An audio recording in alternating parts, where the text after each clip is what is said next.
It's live. All right.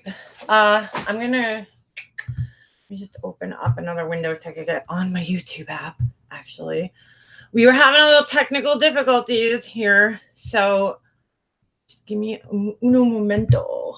We're two peas in a pod, me and him. I was like trying to figure this out, and we just couldn't. We were both.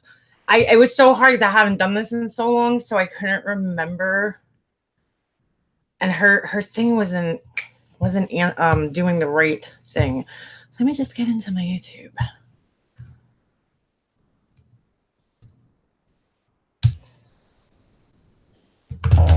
Yes, thank you. All right, let's go to my channel so I can see what you guys are saying. Hold on, I just gotta mute this. And let me give Em an invite. God, I haven't done this in so long. I feel like let me just get her email address. I don't even know if you guys are here. I think you are. 91 people. Okay, so we got some peeps. All right, let me just invite Em, and then it's been a while, so I'm a little rusty on this. Okay. And I just want to make this clear before I even get her here. We are not like doing drama. All right, let me get her email and type that's in. All right. Oh, all right. Maybe I don't know. We couldn't figure it out from her computer, and I don't know how to start it from a phone. I know a lot of you guys do, that do the lives, you do them from your phones or you start them from your phones, and I just couldn't. Hold on. You hear my dog barking? He's such an asshole. Oh, there we go. Okay. There we go. Invitation hopefully sent, because we know sometimes that likes to give me problems. And we're going to wait for her. But in the meantime, I just don't want to pay any mind to the, drama. So we're just, we wanted to do something kind of fun on her channel. Hopefully next time we'll be able to figure it out and do it on her channel, because I feel so bad. I'm going to get Ma. And it says test. Oh, Lord. Whatever. I'll change the title later. So how is everybody? Because I haven't seen you guys. And Em, if you're watching, I sent you the link. So just let me know if you got it. Or just join and we'll know. Ooh, I haven't done this in so long. I feel like a newbie. Em and Em, we're here. How is everybody doing? I hope we're good. Can we get some lipsticks up for Makeup Mobster? Oh, and if Em wanted to make anybody mod or anything, I mean, because I don't have many mods here. So let me know and I will do that for her. I gotta know who her mods are. Are any of her mods in the house? If you are, tag me and let me know, and then I'll make you a mod. And hopefully she got my invite. She should be coming. She was having trouble because I don't know how to set it up on a phone. And she I guess, well, she's never really done a Hangout. So and I was trying to explain how to do it from the computer, but without actually being able to see the screen, because it's been over a month, obviously, since I've done this. I forgot how to do it. I think I already said that, but do you miss the lives, or is the break good? Angela Gray. I did miss it, to be honest with you guys. I did. I like going live. It's fun being able to actually talk and interact with you guys. It's just it was kind of like a snowball thing. I had a lot of, the whole, you guys know what happened, the swatting thing. And then it just kind of snowballed into all these other things, like me filling this room up with just crap because we cleaned out my son's closet. Yes, you got her. She's here. Hi. Yay! All right. Finally. My dogs are excited. The dogs are excited. Oh my God. We got to figure out how to do this from your channel. I feel so bad. Yeah. Oh, let me see your top. I have double screens going on. Oh, nice. So let me just explain to everybody that I Googled everybody knows that I've never done this before. So I Googled instructions, you know, I was ready to rock and roll.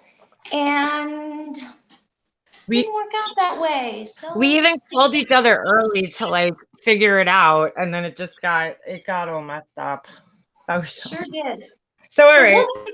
we'll figure it out. So hi guys. So if you see me looking down, I'm looking at the chat on my The computer. chat. Yes. How I know. I feel like what is it? Like I'm dusting myself off. Like I forgot how to do this. It's been so long. How long has it been? A month, I think. Yeah. Well, welcome back. You Thank look you. beautiful. Oh, geez, thanks. I need some lip gloss. So, okay, so I heard you address this a little bit. How's my audio, by the way? Is my audio good, guys? Yeah, you sound fine. You sound fine. Okay. So we're doing this. This is a no drama live. So if you have some drama, kick it off at the door. Come in, have a good time. Pick it back up on your way out as your little parting gift. And I appreciate everybody for doing that. We're not saying that you have to forget it. Just forget it for now. Just like for today. I think everybody needs to laugh and just like chill. We got all the moms home right now. Everybody's just hanging out. And we were gonna tell some funny mom stories, talk about some makeup and the makeup addiction. I was trying to think up funny mom stories. I was like, what's some good ones that? And I'm going through like all these different ones in my head because I was like, when somebody tells you to think of something and your brain just like all of a sudden shuts down, that's what was going on. And I'm like, I can't think of any. I'm like, I know I have to have some. I thought of a couple. And yours are so recent. I'm like thinking way back. Yes. So some of them are hilarious though. Oh my goodness, you wait. So let me tell you how my morning went really quick. All right. So something popped up that it was kind of like work related. And so I'm like, oh no, my hair is a mess. I'm, just complete mess. So I did that. And I'm like, oh my goodness, I only have an hour to go, like 1 hour to do everything I needed to do, plus get, try our technical stuff. Oh my God. So I'm hustling, right? Throw some makeup on, I'm hustling. I get ready to sit down. I was an hour off. Oh my God. I was an hour off. How did you do that with your clock? See, like, because I have my clock in my bedroom set in like 20, 30 minutes ahead because I press the snooze button so many times. So I keep it ahead. So I trick myself in the morning. My mom actually taught me this. I trick myself in the morning. Like I look at the clock and I'm like, oh my God, it's 7:30, but it's really 7:00. Like this morning I was up early. Did you like not set your clock back? No, I've been up, gosh, since 7 a.m. Well, probably like 6:45 a.m. Oh my God. I just have no idea. I was a whole hour off. So I was like, oh man, I had like this really cute little outfit picked out. And I was going to do some fancy makeup. It's freezing here. And what? You know what? Oh yeah, it's freezing here. Like I had to put on a sweater. But your makeup looks great anyway. But wait, what? Here this morning, like yesterday, it was like 80. I swear to God, it was so hot out. And then this morning, I wake up, I'm like, what happened? It's probably in like the 60s. It has to be. Yeah. Well, when I say freezing, I think it's like 50, but that's freezing to me. It was almost cold. 90 yesterday. Yeah, that's what I'm saying. Yeah. You're in the like same, I think our weather is pretty similar where we are. So you would think that though, Leanna, you would think that, but where we moved, my husband and I laugh about this all the time because we're only 2 hours from where we used to live. Okay. The weather is so different here. So we're in the snow belt. I'm sure you've heard of it.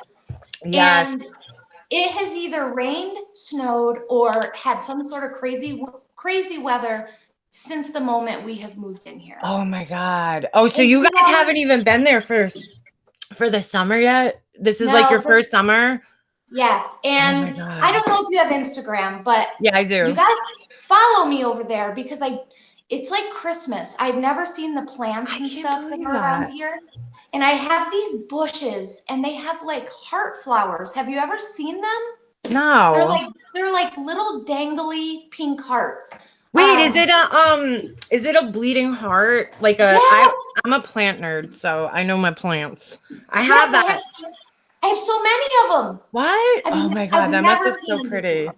Wait. I'm gonna show you on my phone and you tell me if this is it. Because mine's like a baby right now. It's still Yeah, so small. I'm gonna do a garden tour on my channel when mine when are like everything grows this in. big. Mine are like Get this out of big. here. Hold They're on a huge. second. Let And me there's see. like a bunch of them. It's like Christmas. That is so nice. I love plants. I'm such a plant dweeb. Is it like this? Hold on.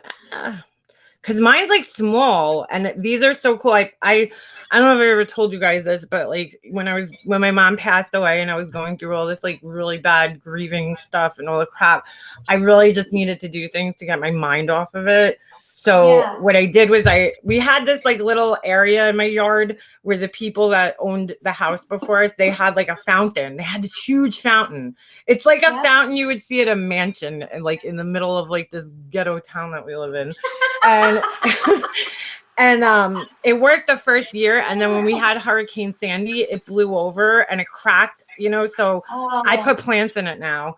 But the little area that it was in, it was like a little I wish I could take you guys out there and show you, but I'm not carrying my 20-inch screen out there with me. um it was in like a little garden area, but I dug it out, made it a little bigger, and then I made it like a garden for my mom, and I put all her favorite plants in there. oh, So this was one of them. Is that it? It's like it's that's called. it. That's it. That's it. Do you get Yes. into bushes? Get Yeah, out of mine are here. huge. I'll have to No show you a way. picture. Yeah, you It gotta show lines, me. yeah, it lines like the whole side of my house. Oh my God. So cool. That is But I nice. didn't think about that. We have like all of the, so the old owner, I'm sure they thought they were being nice. They left us like all these trinkets and stuff. Right. But out like in our backyard, they left all of these bird bats. I never thought about planting flowers in them. Yeah, I did too. Actually, we had the same thing when we moved in. They left this like big cement bird bath. It was like, I don't know, it was like this wide. And in case people don't know, like any little area that you have, it could even be like as small as a potato chip bag, right? Let's just say like those little bags. If you leave one of those in your yard and it rains and it gets wet and there's like a little puddle in it, mosquitoes will breed in that. Oh yeah. So yeah. I usually I was like, I don't want this like water just sitting here. So I Right. ended up just emptying it out and I filled it with dirt, and it's like I put all hen and chicks, they're called, and that'll I grow have in. them. I love those. Those are like my favorite. But you know what's, girl, we are like the same person. Do you realize that? We're the same person. Because I have this jade plant, and I noticed that you posted a picture of some succulents. Yes. So at my old office, I didn't get much sunlight. So I'm like, all right, what's a plant I can grow that doesn't need too much sunlight? And everybody recommended a jade. And it started out it was only like this big. And now it's like this big. Get out of here. Get out of here. And it's like the only plant that I haven't killed. So if you ladies in the chat are looking for a good, a plant that looks nice in your house that you cannot kill. Yeah, I'm sure you could. You probably could. Try a jade plant. They Wait, which one is that? I'm trying. Hold on, let me look it up. So I know you can turn them into like bonsai trees. Oh. Yeah. I had yeah, that was yes. I did just add one of those to one of my little succulent things. Yeah. I'm propagating them now. I have a whole the woman who owned my house before me, she must have been like, she put more money in her garden than she put in the house. Like the house looked like it was horrible. Like the my blue countertops, everybody knows about those. We have like these ugly blue countertops. It was horrible, but the outside, and that was what like sold me on this house was, well, there was two things. The front porch, so I love front porches. Like I can't even own a house without one. I now have my first front porch. So. Oh my God, you're so lucky. Don't you love it? Yeah. I sit out there day and night. Like that is my hangout. But the landscaping was so nice. I could tell this woman was really into gardening. And so I tried to keep up with it as best I could, but what was the whole point of this whole story? I don't even remember. Oh, she has a greenhouse window in my kitchen too, like, which is really nice. Pictures. Yeah. So I got, I put all my plants in there, but I'm propagating little succulents so I can like make my own plants. I'm such a nerd. It's so bad. I had a greenhouse. We have a stream I'm looking at it right now. Like we have a creek. So we live on like a nice little chunk of property. Right. And probably like 20 feet from my house is a stream that runs off. And it's like, when you sit out on the front porch, all you hear is like waterfall noises. Oh, that's so nice. I think it's going to dry up, in the summer because it's only about that wide. All right. But it's like I have like my own little creek running through, and they built up rocks, so it would make the trickling noise. Oh my God. Yeah, this house. So we used to live in the city, and now we live, country. And I didn't know that I would love it as much as I do. Yeah, right. I think we probably will live here until we can retire and go play golf somewhere. I know, me and my husband, what is on your mug? I have to see it. Oh, this is Hornless Steve. You've never met Oh my God. Steve? No, he's cute though. Did you get that at Target? It looks like a Target thing. No, I can tell you exactly where I got it because I put it in a video once and I forgot to take the price tag off it. So he came from Marshall's. Oh, from Marshall. That's like my favorite place to go. Yep. He says, let's just be unicorns. I like that. But girlfriend, I'm double dipping. Ooh, I'm boring. I got my Siesta Wear cup. So I have let's just be unicorns and my bitch fuel. I need one of those. I'm hoping I just need the let's just be unicorns. Yeah, let's just be unicorns. Did you ever paint your kitchen? Remember, like, this was a while ago in one of your lives. You did? What color is it? So I'll show you. It looks kind of weird because of the lighting, but it's like... I like that. See, I can't tell if you can see. It's like two different colors. Which I didn't want. I didn't want two different colors.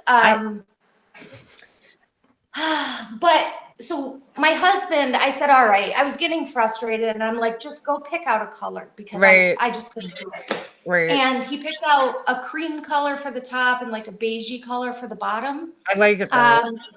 But the other day I'm sitting there and I'm like, honey, I'm painting the kitchen again. I don't like it. I do not like, I still don't have things on this wall, but it's gotta go. I cannot stand the color. That is so, it's gotta go. I did the same thing when we were painting my kitchen. I picked out this color. I wanted like I don't know. I love blue. Blue is my favorite color. And my kitchen was blue before, obviously, because we had the blue countertops. We had to match them. So, but it was fun. I liked it. I was like, I'm not like, I just got into neutrals. Like this room was the first room that I painted a neutral color. Yeah. But, oh no, sorry. Downstairs I did. Like my hallway's blue. My bedroom's like a bluish green. And then downstairs, I picked out this blue, which in the store, it looked like a bright blue. But once I came home and he had finished painting it, like my son was like a baby at the time. So I'm the painter, but I come home and I'm like, oh, like this is bright, And he's like, I'm not painting it again and blah, blah, blah. So I'm like, Chris, I don't really like it. Like I didn't want to like hurt his feelings. But I ended up keeping it. But there is like our little, what do you call that thing? The thermostat is in there and there's a paint swatch sitting on top of it. Cause I told it, it's been there for like a year. I'm like, I'm repainting this kitchen. I hate the way it looks. It didn't come out like the blue that I wanted it to be, I've been there. So I'm covering up the blue. This house was like blue everywhere. Yeah, but mine's like Caribbean, like blue. That's the name of it. That's how my bedroom is. Is it? I cannot pick a blue color, or I can't pick a color for my bedroom, but it's like, actually, when I say that sucker is blue, it's blue. Your coffee maker would probably match my kitchen perfectly. It's blue. Yeah. It is blue. That's like my bedroom. Gotta go. Love that, I'm not a fan. I love that color though. I don't know, like that's my favorite color, that blue. I just love that. I like it too. I just don't. It's too like bright for my bedroom. You know what I mean? I want something relaxing and like. I'll probably go gray because my house is like 50 Shades of Gray. So Yeah. it'll all be good. I got into the grays and the taupes, and like you guys can't even see. I don't even know if you can see. Hold on. Over here, you guys see, look at the mess. Hold on. That's a glitter wall. It don't look too glittery. Wait a second. You have a glitter wall? Yes, hold on. Let me see if I can turn my light on. It's a mess. I have like my old chair. Ugh. I want a glitter wall. As you can see, this became like the junk pile room. Cause you see it's kind of like, maybe if I move the lamp, you see it's like shiny looking. It's kind of hard to tell on here. Yeah, especially from my phone, but I want a glitter wall. How did you do it? It was a pain in the ass. Did you just mix glitter in with the paint? No, because you know what? If you do that, they say that it doesn't actually work as good because the glitter all sinks to the bottom. So I bought this Rust-Oleum stuff. First, I did like 2 or 3 coats of like a metallic paint, like a metallic silver. Don't mind my nails. I'm looking at my nails. I had 2 fake nails and they popped off. So I haven't done. I had like those wraps, you know. This is, I don't, whatever. But anyway, I did 2 coats of the metallic silver, and then I went over it with this Rust-Oleum glitter paint. But to me, when I put it on, I was like, nope, it needs more glitter. It needs more glitter. That's so I must have awesome. done like 100 coats, but I went and I think it was at Target. They had like an additive, like it has to be special glitter. It can't be regular, like from Michael's. It has to be a special type of glitter, like for paint. So I went there, I bought that, and I added that, and then I had, you don't even know how many coats there are on this wall. I was like, I feel bad if anybody buys this house after us because I needed a girl space in my house. This was my son's bedroom. Like when he was a baby, it was his nursery, you know? So now it's my office. He's upstairs now in the big room. He's got the biggest room in the house. Little bastard. Maybe when my daughter goes to college, I might have myself a glitter room. Yeah, let me tell you. I'm gonna blame you. I need it.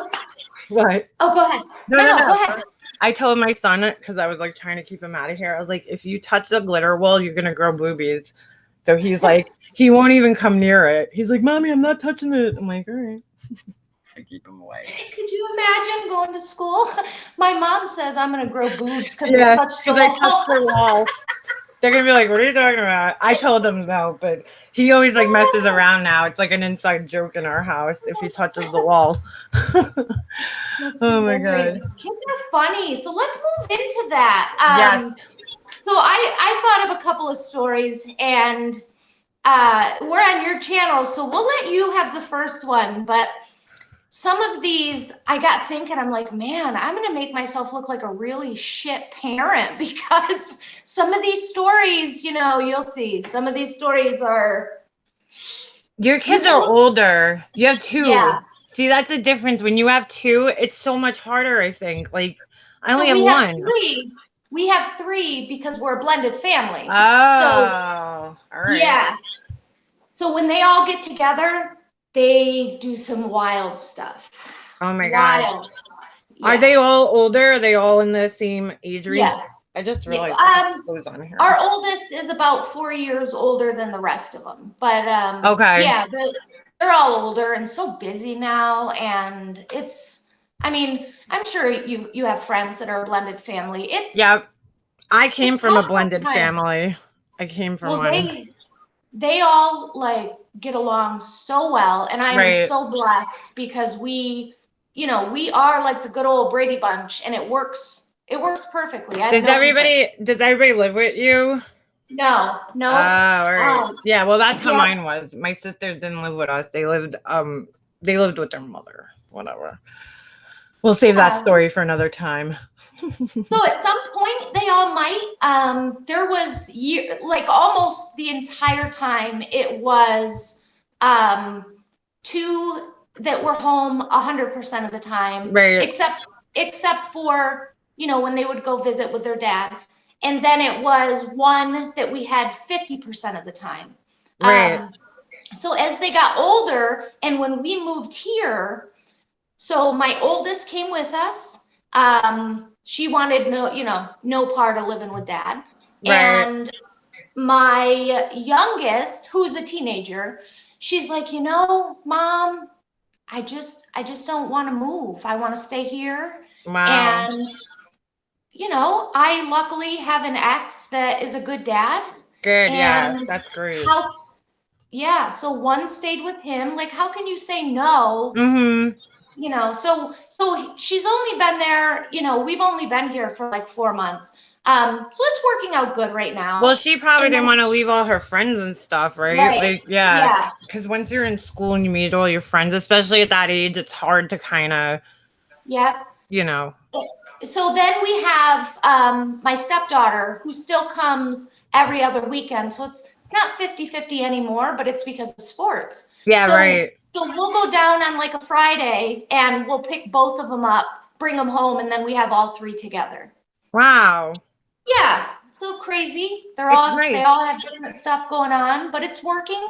right? And I'm the type of believer that, if mom and dad separate and both mom and dad are good parents, I don't think that the mom, should just immediately just have first dibs. You know what I Right, mean? exactly. If the kids want So, to be with the dad, that's what they want, and you can't change that. I mean, yeah. my So my it's, family was like that too, though. But my sisters, they didn't want to live with us because my dad had rules. So well, we have rules. And I yeah, think that that's why our other teenage daughter was like, I think it'll be better with dad.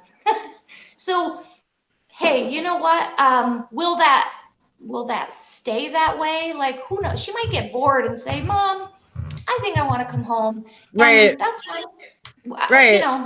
My ex and I have already talked about it, and if she wants to, if she changes her mind and she decides she wants to be here with her sisters, I'll go get her. Yeah, right, She'll right. come home. That's cool though. It's good that everybody and you guys have a good relationship because I feel like that's so important. So like a good Yes. relationship with your ex-husband and me, like meaning Yep. co-parenting wise and stuff. Because it's so Yep. important. People don't realize how much that affects their kids when it's not, a good relationship like that. Yeah, and he's getting remarried. So it's not like she's just down there with dad. She Yeah, has right. a positive, a new stepmom that's, Wow.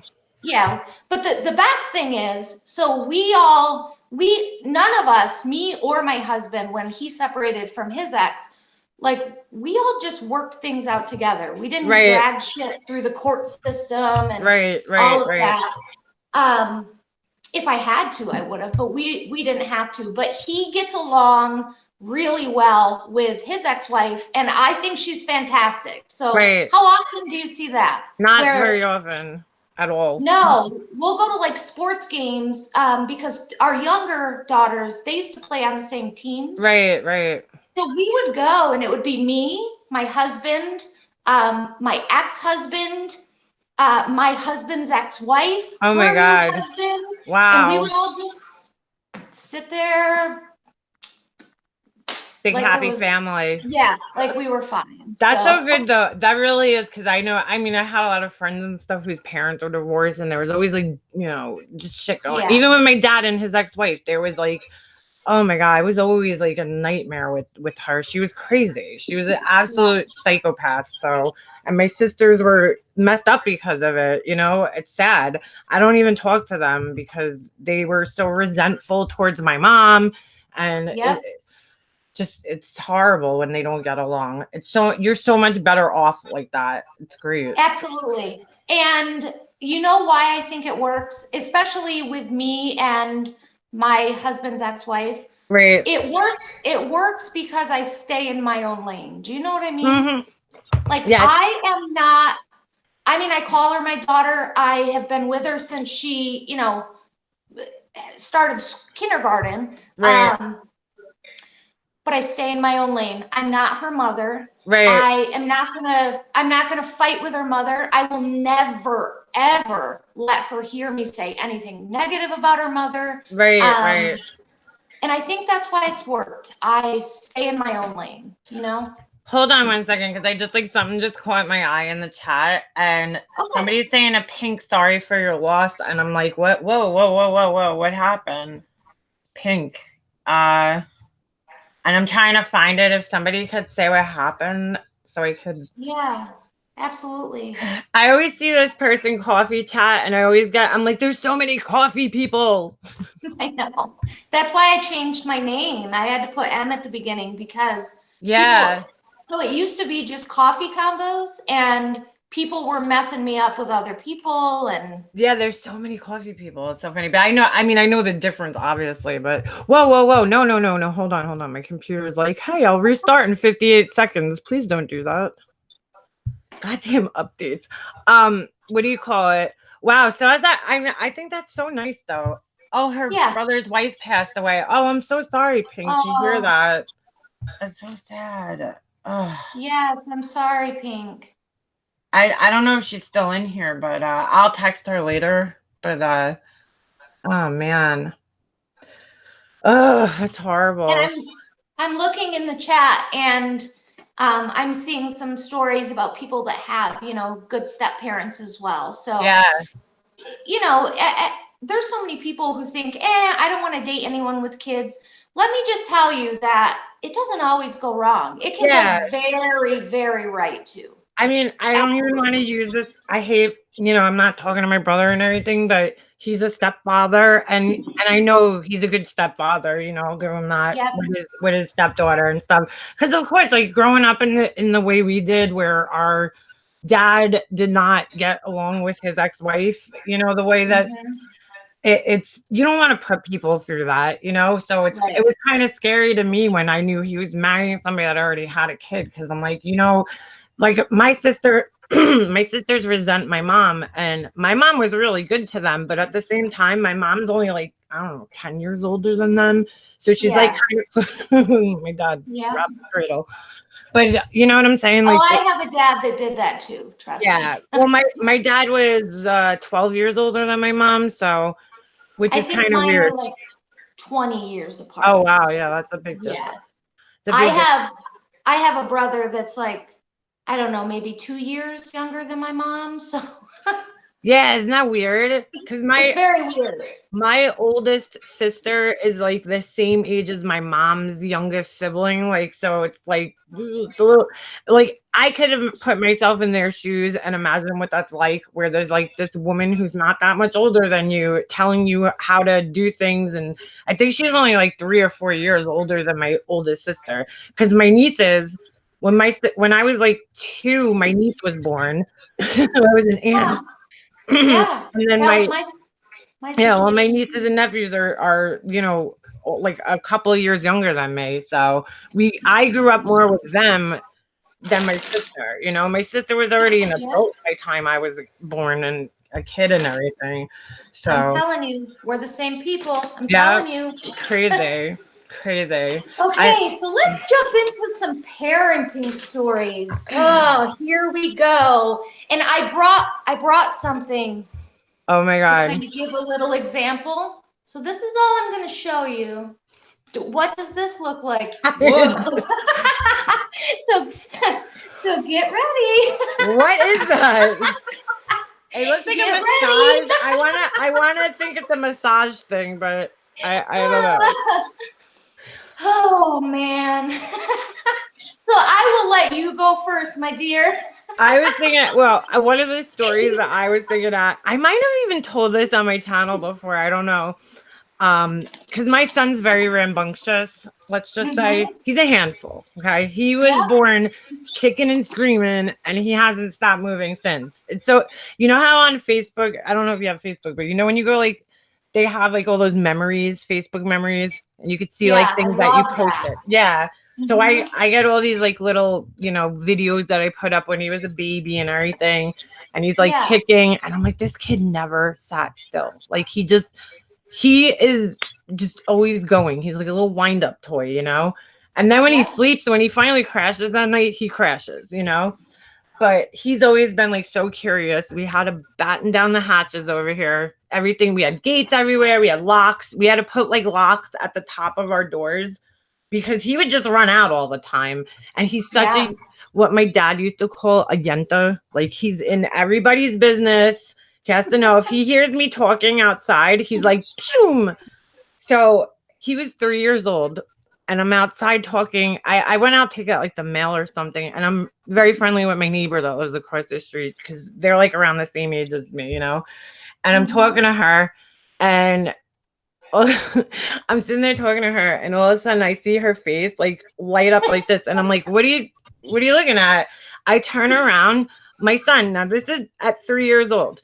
We have like a multi-level house, so my bottom level is kind of like sunken halfway in the ground. You know what I'm saying? So we're like 4 feet. Yeah, it's like 4 feet, and then we have our windows, and then the windows. But from outside, our windows are ground level. Like like maybe 5 inches above the ground. So I turn around, and sure enough, there's my son. He opened the window at 3 years old, took this screen out, got himself dressed too, because he wasn't even dressed when I walked out. He had like the funniest outfit on. He has like these like he had like this Ninja Turtles bathrobe, these like striped pajama pants, and these like crazy rain boots, and like a hat. And he got himself dressed, opened the window, and he came out the window like to come talk to us. In a Teenage Mutant Ninja Turtle role. Yeah, and I'm like, this kid, like, I mean, like, I wouldn't even think he would be able to do that at that age, But he somehow figured it. I mean, he had to take this screen out of the window. So we had to unlock the little things, and then he had to remove that and open the blinds. Like, the lengths that this kid went to get out of my house to like see me, it's like I can't even believe he was that smart at that age to do something like that. Crazy. I have one like that. My younger daughter is my wild. She was my wild child. You're gonna see, because most 2 of the stories are about her. You'll see. Yeah, see. So I might as well just kick it off with a bang for the first one. You guys are probably gonna think, oh my gosh, like what type of parent are you, lady? No, trust me, I could probably beat you on every single one. So this is, one of those roller massagers, right? So we have these. So she was little. She was in preschool. So how old is that? 3, maybe? Yeah, like 3, 4, around that age. So we had these, there were different types of these all over the house. All over the house, no. Yeah, because if you're an athlete, they help get the knots out. Yeah. So I'm at work. I drop her off to preschool. She's all dressed. She's got her little backpack. I get a phone call at work. I had never been called at work. Oh my God. And Mrs. M, yes. We need you to come into school. You need me to come into school? Yeah, okay, I'll be there, in just a minute. Don't judge. No judgments there. So my daughter got into my dresser drawer. Oh. And she found something that looks very similar, and some of these were battery operated, so you could get the muscle cramps out and stuff. Oh my God.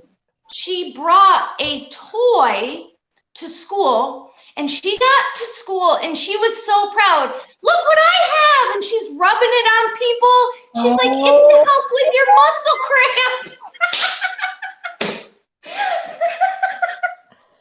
Could you imagine being called into school because your child brings a freaking dildo in his backpack? What did they do when you got there? Like, what'd you do? I was like bright red. Yeah, it was like the most embarrassing thing that has ever happened to me. And it was like the same. Like, I get it. I understand why she thought that's what it was. Like, I get it because it looked the same, Oh my God. I had no idea that, like, my 3-year-old knew that that was even there. And yeah, you don't know what they go through and go into stuff. Yeah. Right. Yeah. So that was like the most embarrassing thing that I have ever been through. Like, I don't mean to sound gross, But thank God that I'm kind of a germaphobe. You know what I mean? And I'll just leave it at that. Thank God I clean things, because could you have imagined that? Oh my God. I can't, oh my God. I can't even top that one, but I would die. I would be dead on the ground. I would never, I'd be like, sorry, we're going to a different school from now on. Yeah, it was the most embarrassing thing I have ever been through. Oh my God. Oh my God. Yeah. So everybody that says that Em's a soccer mom, now you know. She's a little. Yeah, soccer moms get down too. Soccer moms have to get down. I'm like, I don't even know who made that. Well, I do know who made that up, but I'm like, she's not a soccer. Like, you don't remind me of a soccer mom at all, but all right. I don't know. Maybe it's your hair. Maybe because your hair is like, you have such nice hair. Your hair is just so pretty. I don't know. I think it's that. I mean, that is the most embarrassing thing. I don't even have like a regular embarrassing story, which I probably have a lot that would top that, because I don't get that embarrassed that easily. Except for one time when I did go to work. Okay. And you know how sometimes like the static electricity like makes your laundry, like the dryer sheet will stick to your pants. I'm sitting at work one time and I'm like, hell is this? And I pull it out of my pants. It's my freaking underwear stuck in my pants. And I'm like holding it up too. And everybody's like, that's happened to me before. Oh my God. That's happened. I don't have anything to top that. I can't. I can't even come close. I have a couple more coming. Wow. Wow. Wow. Yeah, it's lovely. So story number 2, my dear. You know what? I was trying to think of someone's last night. I have to find the picture to go along with it because it's not going to be as funny as, it's not really me who's who messed up on this one, but when my son was a baby, my husband, like, I did everything, you know. I put him to bed. I bathed him. My husband never did anything. Like, he would change diapers, you know, but like, and watch him and stuff, but like, he wouldn't. He just like, I don't think, not because my husband's useless, because he's like amazing. He's an amazing father. I just have to put that out there. Especially now with my son, like, they're out doing things all the time together and I feel left out. I'm like, I need a daughter. But when he was a baby, I think he was just like scared he was gonna hurt him, you know, like when he was a baby. And a lot of guys are that way. Yeah. Angela Lee says your baby's still young. Yeah, just wait. That's why he's only 6, so I don't have like that many crazy things. But it was this one's just kind of funny. I was out one night. We made this deal where I would go out on like Wednesday nights because you guys, like, I'm a social creature. Like, you know, at work, like I quit my job pretty much at the last minute and decided to stay home. And I was going through like social withdrawals. Like, I didn't talk to anybody. You're just like alone. You're home and you're with a baby all day crying. Yeah. So we made this deal where I would go out Wednesday nights and he would watch my son, you know, well, not watch him, be a dad, you know what I'm saying? But so he calls me up one time and he's like, oh, you're not going to be home, you know, for dinner. And I'm like, for bedtime. So I'm like, no, you could put him to bed, put his pajamas on. He's like, you know, it's during the winter. He's like, what do you want me to put him on, you know, put on him? So I'm like, what does he have on now? You know, so he was a baby. He had like the baby, like the little, you know, tight pants that you put them in and the shirt. So I go, just put his pajamas over the pants, like whatever he has on. So he's really warm. Cause I didn't use blankets at all when he was a baby. So I'm like, it was basically like one of those sleeper, you know, things, but it had legs, you know, like the thing. The next morning, I just saw this in my Facebook memories recently. The next morning, I come like to get him out of the crib and I'm like, what the fuck is on this kid right now? My husband heard the word pants. So what he did was he put the sleepy, like the zipper feety pajamas on him, and then he put a pair of pants over them. And I'm like, Chris, what the hell? Like, what is that going to do? I don't understand. He's like, you said put the pants over. I'm like, no, not the pants. I'm like, you put the pajamas over the pants. I'm like, oh my God. He was You like, gotta clarify. With men, that's like telling a man to put spaghetti on the stove and they like set a pack of spaghetti on the stove. Yeah, right, exactly. He's very literal. You have to clarify, yes. I had to find the picture though, because the picture, the story doesn't do it justice without the picture. Of course. I was thinking about that too, because one of my stories involves a photo that I wish I could show as well, and it's just not the same. So yeah, you need the photo. So I will move on to story number 2. Again, man, all my stories, question my parenting. I wasn't home for this one though. So, so my husband he doesn't now, but he used to work a job where he had very flexible summers. Okay. And I would go to work and my husband would be home with the kids. Right. So they were probably about, they were little. So maybe like 6, 5, no, yeah, probably 5. Right. Maybe kindergarten, somewhere. They were very young. Right. So I get home and my husband is like laughing, but almost like super embarrassed. And I'm like, what is wrong? He's like, I have to tell you what the kids did today.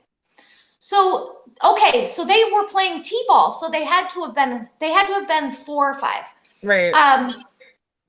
So the week before we had went out and we had to sell candy bars. You got your little box of candy bars and you go door to door in your neighborhood and you're selling your candy bars. Yep. So we lived in a very a residential area where the kids could go out and play in the yard. It was fine. Right. So my husband said, the kids asked, can I go out and play in the yard? And he said, yes.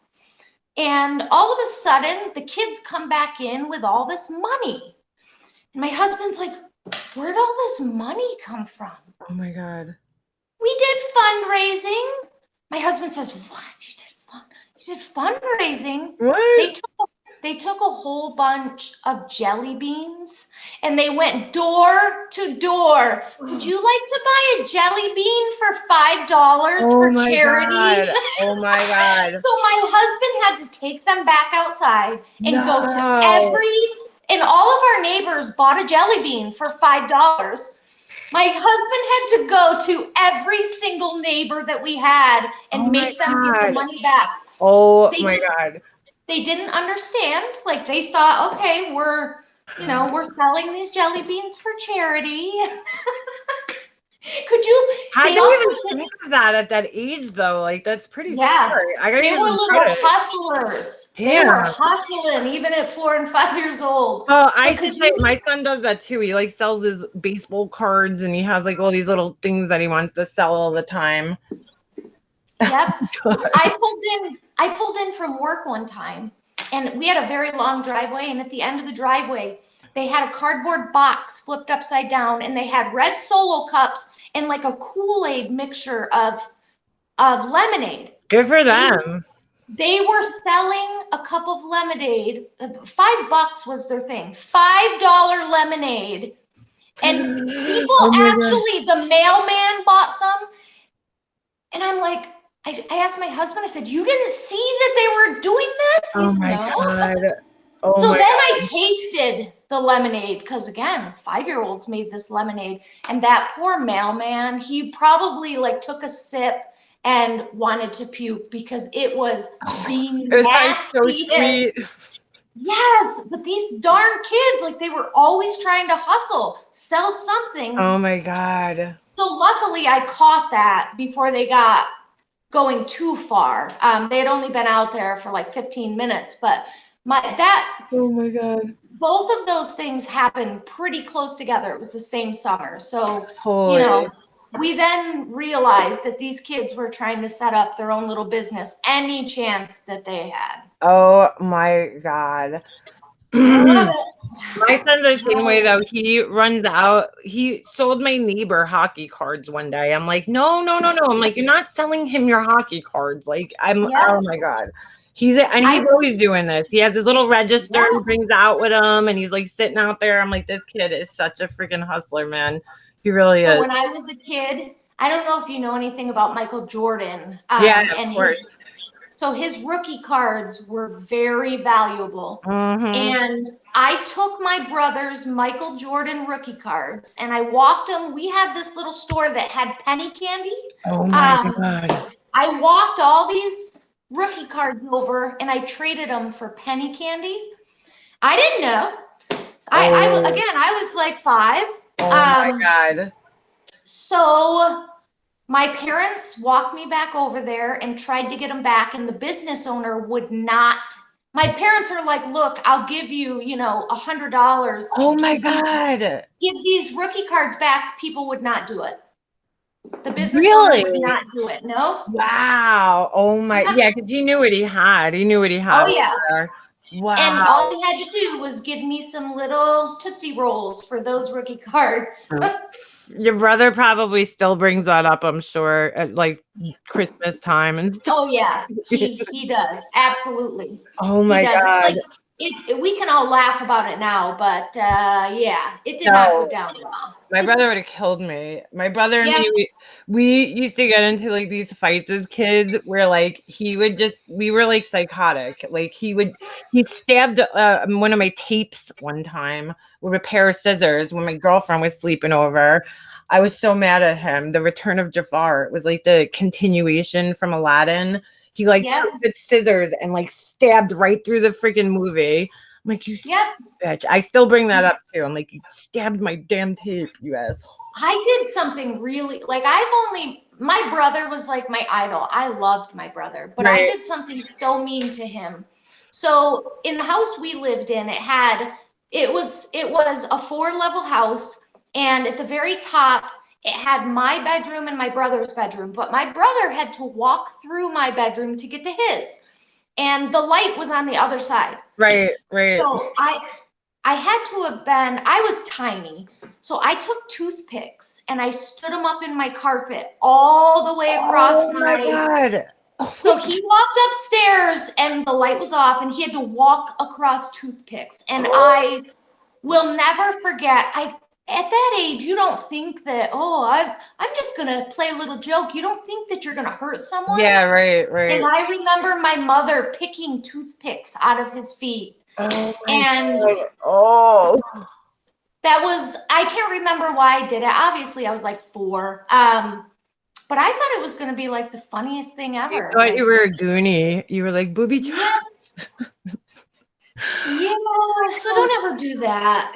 Toothpicks and feet, not fun. No, my brother one time, I think I told this story too one time, but we had just gotten home from like a friend's birthday party, and at my mom's house, her whole backyard was like, well, not her whole backyard, but like we had a deck off the house that stepped down onto another smaller deck, and then it went into my pool deck. It was all wood, and when the wood would get like just a little wet, it would start to get slippery. Because there was like probably like moss or something, like starting to grow on it or something. So I hate water guns. Like I hate water guns. I hate being splashed with water. I just like don't like water in my face, Yeah, my stepdaughter's that way. Yeah, like if you splash me in the pool, I get so angry. Like I'm a baby about it. I'll just put it out there. So when this might be why though, because when I was little, we went to this party. So one of the things was a water gun that my brother got, so he's squirting me, I'm squirting him. And all of a sudden I'm like, he starts going hard on me, like really squirting me. So I go to run away. And since the deck got a little wet from the water guns, I ran and slipped and like somehow landed with my lip up and it split my gums open. Yeah. Like split my gums open. My mom said it was like the grossest thing. I remember it, but I don't remember like what it looked like because I probably didn't see myself or anything. And it was, split open. I had to go get stitches in my gums. I remember that too. Like, vividly. Like, he was, that's what he used to do. He used to torture me. If you had an older brother, you probably know. My brother used to torture him and his friends. I got hit in the face with the, what'd they have? They had a slingshot. And if you have a slingshot, which I just found actually, it's so funny because I had my mom's stuff was all like this storage unit. Because we were like so rushed cleaning her house out. So I put a lot of the stuff in the storage unit and I just emptied it. And I was going through because my brother I'll get into it in my videos, but my brother didn't take a lot of his stuff, you know, so I took it because like, you know, he might want it one day, like, Right. so I held on to it. But him and his friend, we all had them. We had slingshots, but his friend had a wrist rocket on his slingshot, and it was like, it's this thing that pushes on your wrist so you could pull the rubber band back better, you know, you pull it back further.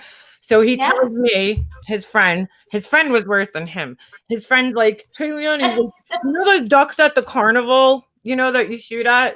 He's like, go pretend to be one. So like, stupid me, I'm like, okay. I'm like running back and forth. All of a sudden, he's like, bing, with an acorn right here. Oh, no. My eye by like 2 inches. And it was like, bing. And I just like went down. I was like, they shot me with a BB gun. They torture me. Yeah. Brothers do that. My daughter, so we had a porch that ended up getting wet as well. And my daughters were chasing after themselves. And my oldest daughter fell and bit her tongue off. So when I say bit her tongue off, I'm talking she bit her tongue off. There was one little tiny fiber holding it together. So we got her in there. The doctors had never seen it before. That's the first time they had seen that in the emergency room. But they were able to sew it up.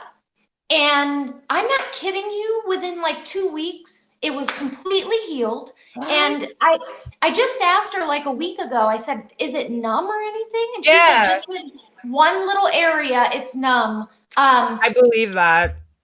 But I couldn't believe it. I thought it was, you know, I thought she was going to have major issues, and she didn't. Everything like, yeah. I cut my thumb off. Not my thumb. I cut the tip of my thumb off at work one time because I worked at like, I did like vinyl, like lettering and stuff. We made signs and everything. So we used to have to like take the vinyl off the machine and cut it down and trim it down and everything. So I would take like this big ruler and an X-Acto knife, and like I would be like 8 hours just sitting there like slicing paper, you know, vinyl up.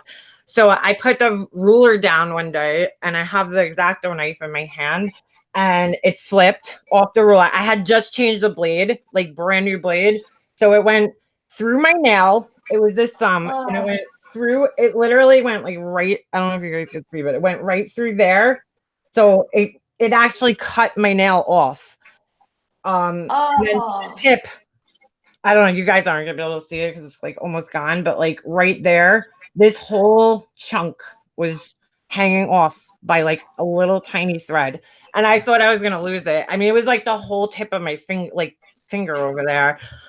My boss, when I came back, they had to bring me to the emergency room. They had to pull my nail out with a piece of plier, like with a plier. They pulled my nail, dude. I never went through anything like that in my life before. I mean, I've gotten stitches so many times because I'm like a walking like calamity, but that one was fun because they had a stitch through my nail bed. Oh my gosh. Yeah, you don't know how many like nerves they have in there. So they stitched it back on. It stayed. Yeah, it took. Thank God, because I would have lost like the whole tip of my finger. They're like, well, you know, we'll see. Because I mean your actual nail, like. Oh yeah, my nail. They told me that it might not ever grow back. You know, like it might not grow back, but it did. I guess it hit halfway. Like it was like halfway through the nail. So. It was so gross. So then I had to go to work with this like big giant thing on my thumb. And my boss told me, he was like, you know, because you're like a pulse in your thumb kind of. When you did that, like we had high ceilings in this place. Like there was blood all up the wall and all the way up the ceiling. Like it was so bad. He's like, there was blood. It looked like somebody got killed in this room. I didn't see it as soon as I did it. I covered it up, and then I didn't even want to look at it until we got to the hospital. My boss just threw me in the car and drove me to the hospital. Oh my gosh. Yeah, it was a bad experience. But it's just like another day in the life of Leanna because I do things like that to myself all the time. I'm so like Okay, chat, think about if you guys are, females, think about even if you break a nail too short, how bad that hurts. That's what's on here. Yeah. I had to like put this Oh, over it to, yeah. It hurt. It hurt. You know when like you pull out like a little hangnail sometimes from the side and yeah. it hurts? Like this. Oh my God. I don't even want to think about it. It was so, Oh, that was like the worst time I ever got stitches in my life. I've had them in my face. I've had them in my gums. I've had them on my arm. Here, I've gotten stitches so many times. That was definitely the worst. I thought the gums was the worst, but no, this totally beat it because they had to pull the thing out. I have stitches on my arm over here. I cut myself and yep, they never healed right. The girl that did them never actually like, your skin's supposed to go like that when they stitch yep, you. And when she mm-hmm, stitched me, it went like that. So it yep. didn't take to the other side. And I just told them, forget it. So now I have this huge thing. I just let it heal open. I was like, I don't want stitches again. I'm not doing it. Like, cause I had them in for like 10 days, went to go get them taken out. And as I'm watching her take them out, and then all of a sudden it's just like, whoop, opens right back Yeah, up. And I'm like, yep. are you kidding me? And they're like, well, we can restitch it. I was like, nope. I was like, just put a Band-Aid on it. I'm going. And now I have this nasty scar on my arm. Put a Band-Aid on it. Yeah, You'll be all right. Put a Band-Aid on it. unreal. I have so many stitches stories. It's crazy. How's I there? have scars on both sides of my eyes, actually, from where, I don't know I was very young, and then I have one under my chin because when I was learning to walk, do you guys remember, your parents have like the kerosene heaters that they would Yeah, like, I remember they would those. sit on the floor and they would have like a gate, like a metal gate around it. Yeah. So I kind of remember those things. So I was learning to walk, and we had a kerosene heater for whatever reason running. And I fell. Like, number one, who has a exposed kerosene With heater a in their kid. living room when your child is just learning to walk? Like, Oh my hello. God. But I fell on it, and my mom said that my chin hit it, and when I pulled my head back, it pulled off all the skin. So Oh, I so there's pictures of me because I had to go through, it was quite a process to fix that. So oh, I always had to have my head wrapped. But all I oh my have is God. just a little tiny little scar. That's it. Wow. Wow. That's so, oh my God. That Yeah. my son actually has like a permanent scar between his eyebrows. We were at my mother and father-in-law's house. They live out of state. And they have like one of the guest rooms. It's just like there's a bed in there, but it was like pushed into the corner and it's like two mattresses like kind of piled on top of each other. So they didn't Mhm. have like the frame. I don't know if they were like they had just moved down there or something. I forgot what a reason it was that it was like that. And my son, my husband was sitting on the bed and my son went to go like run and like jump on the bed to like hug my husband. Well, he Yeah. missed my husband and hit the wall and Yep. his head just like split open. And I Yep. didn't think he needed stitches, but he probably did because he has like a pretty bad scar between his eyebrows now. Especially like you could see it in the summer when he gets tan. I'm like, this poor kid. I'm like, he's my kid. He needs stitches. Yep. Kids have, if they don't have scars, they didn't play hard Yeah, enough you when they didn't were a live kid. enough. You didn't live. Do My you son know what already. I did? Mm. So I went my entire childhood. I never broke a bone. Um, a Oh, little me while neither. Knock ago, on wood. Knock on wood. well, a little while ago, I broke my arm. So I was in Right. a cast, right? So I got a cast on. I, I didn't want the damn cast on, so I ended up cutting it off Oh my myself. god. The very next day, I Oh broke my my god. leg and I had to be in a cast all the way up. So could you have imagined I would have had a cast on my arm, a cast on my Oh leg? my What's the god. odds of that? That right there, that is karma. Karma paid me Wow. a visit. How Yeah. old were you when this happened? Oh no, this just happened like 2 years ago. Oh my god. Yeah, it just happened. Oh my God. My son had that where he was a toddler. It was my husband's birthday. All the bad stuff happens on my husband's birthday. I feel so bad for him because it was like 1 year, this happened. The next year we find out my mom was dying actually on his birthday. I'm like, this poor guy can't catch a break. But there was this, Yeah. I think my son was just about to turn 2. And we're in we're downstairs in our family room, whatever you want to call it.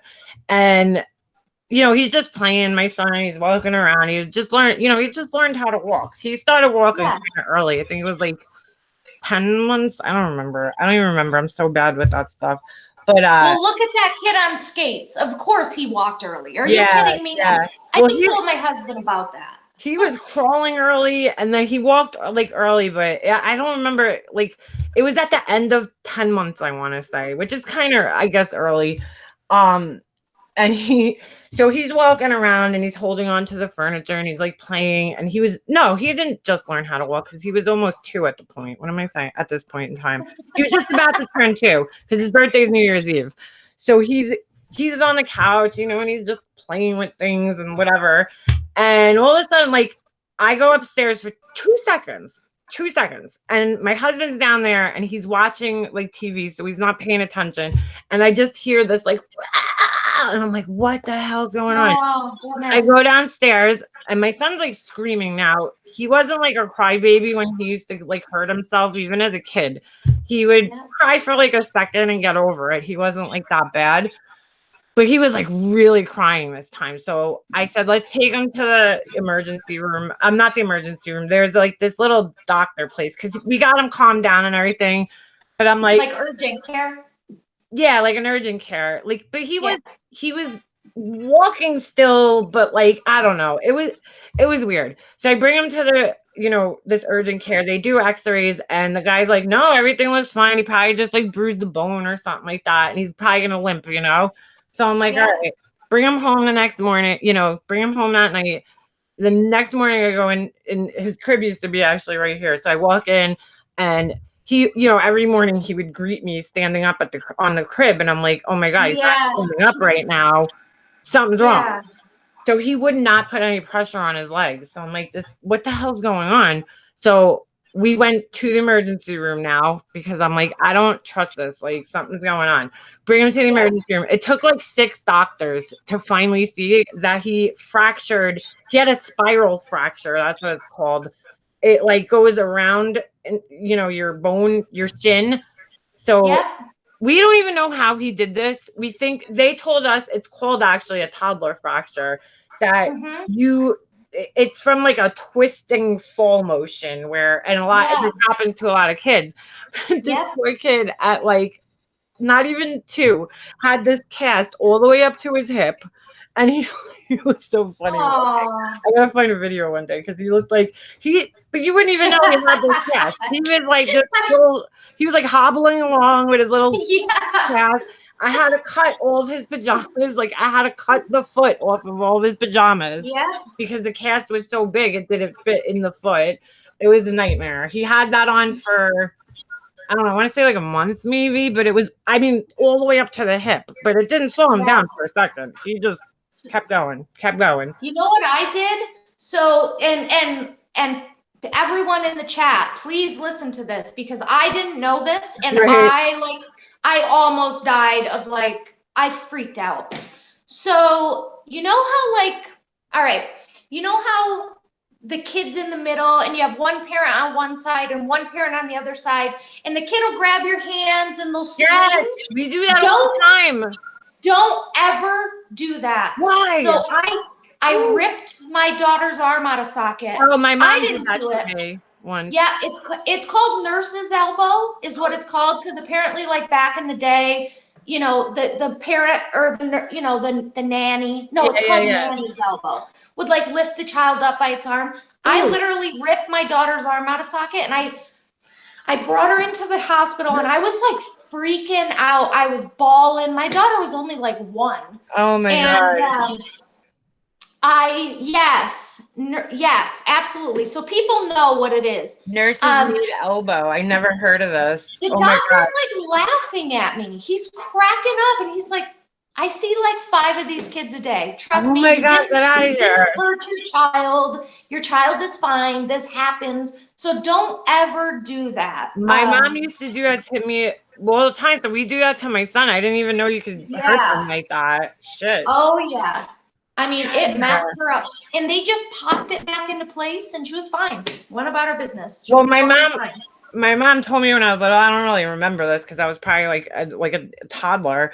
She said I was like about to go into the street, and so she like ripped me by my arm, and she ripped my arm out of its socket when I was a baby. Yeah. And she's like, you were fine. Like it didn't even affect you. She's like, you're walking around. I found out why. I'm like double jointed, so Yeah. I could kind of pop my shoulder out. But she like she was freaking out, and she's like, I bring you to the doctor, and I'm thinking they're like gonna have to do surgery or something. Like she doesn't even know what's going on. And she's like, all of a sudden the doctor came in, and I went, ah! And I lifted my arms up, and it just popped back in. And she was like, I couldn't believe it. I'm like, yeah. I'm like, well, because I can't do it anymore, but I used to be able to like put my arms back, and then without letting go, I would be able to go over my head, like I could use my arms as a jump rope. You know what I'm saying? My stepdaughter is a gymnast, and Great. she is so flexible that it's weird. She's always been so tiny. I think even now she's a teenager, and I think she's still like 70 pounds. Like she's a little girl. Yeah, the She's gymnastics so girls are like skinny. that. I was like that when I was younger. But she's an amazing gymnast. But when I watch her do some of the shit she can do with her body, it's like, it's freaky. It like weirds me out. Like putting like your feet behind your head and stuff. Yeah, I mean, without we're leaving ourselves open for that one. Yeah, but right. I can do that. So I can put my feet behind my head and walk on my hands. What? But no. yeah. Stop. Yep. I can't even. Yeah. I taught my stepdaughter how to do it, so now she can do it too. How the hell would you even be able to? I probably could have, because I was in like gymnastics when I was younger. I was always like doing flips in my front yard and stuff. Yeah, not like real me too. I wasn't like good. I wasn't like in gymnastics, but I still always did like round offs and cartwheels and back walkovers and stuff. I used to be able to like go all the way back, do back walkover, like no problem, and then like walk my feet to my hands and like touch each other, because my arms are so double jointed. Well, I gotta tell you guys this one because this one's kind of funny. I always used to say when I was younger, I was like, if I ever get arrested, like who says that? I'm gonna do that. You know, I'm gonna freak the cop out. So of course I get a DWI in like 2003. It was. I was driving home with my friends from a bar. Bad decision. I'm not saying drink and drive. Like it was just a bad night. I was in my 20s. We all make a mistake. Yep. I was like 23. So I'm in the cop car and I'm like, well, you know, I'm fucked. Like I'm going to jail. Like there's nothing I can do at this point. I might as well have fun. So I got a magic trick. I did it. I come out and and I'm like, my hands are in front, and the cop's like looking at me. He's like, how'd you get your hands in front of you? And I'm like, I flipped them over, you know. Could you guys imagine her? Oh my gosh, drunk in the back seat, like, watch what I can do. Yeah, I can totally picture you. I didn't know, like I wasn't really drunk. Like I did 0.08, so like I don't even remember doing that. Like I'm like, how'd that guy not see me doing it? Like, cause you have to like, I had to turn sideways. Do you realize what you just said? You said, I wasn't really drunk, but I don't even remember doing that. I don't remember how I actually did it though. You know what I'm saying? Like, I just remember that I came out and he's like, you're one of those like contortionists or something. I was like, yeah. I was like, don't get mad at me. I was like, it was just something that I always wanted to do. Like who says that? But I can still do that stuff. So we have always had a trampoline, and that's actually how my stepdaughter got into gymnastics, and then she ended up being very advanced. We did travel gymnastics. Wow. But that's how it got started. We set the trampoline up, and you know, the kids are all around me, and we got neighborhood kids, and I get up there and I'm like doing backflips and oh my God. And my stepdaughter, she's like, I want to learn how to do that. So I Right. taught her how to do that. And it was just That was history it after from there. I Yep. love gymnastics. I love it. I could do a backflip on like a trampoline, but I was never able to get I don't know, I'm just scared to like, even back handsprings, I'm just scared to get myself off the ground and like land Yeah. backwards, It's scary. It's usually once you do it once and that fear goes away. You know what I mean? It's usually just that first time. And it was the same with my stepdaughter. Once she realized that it wasn't scary, she was good. I was able to like get back and do the back, like I would land, but I always kind of went crooked because I would at the last minute kind of twist my body a little bit because I didn't really go to like formal gymnastics. I really wanted to be like the next Mary Lou Retton or whatever her name is when I was a kid. I was obsessed. My mom took me out because it was expensive. And I kept asking her to put me back in it, and she never put me back in it for some reason. And then so imagine this. We had my stepdaughter that did gymnastics. Oh my God. She went, I want to say it was like Tuesday, Wednesday, Thursday, Friday. So she would get out of school and then she had gymnastics until 9 o'clock at night. Oh my God. Wow. And then she had private lessons on Sunday. So that was one child. Wow. Plus she's a runner, so she was doing races in between. Then we had another one who played softball several hours away. Oh my God. And then the travel season would start and we'd be all over the country doing travel softball. Right. So we had one traveling for gymnastics. We had another traveling for softball. Wow. And then we had another one that was doing travel basketball. Oh my God. So let me just tell you that. That's a lot of travel. Yeah.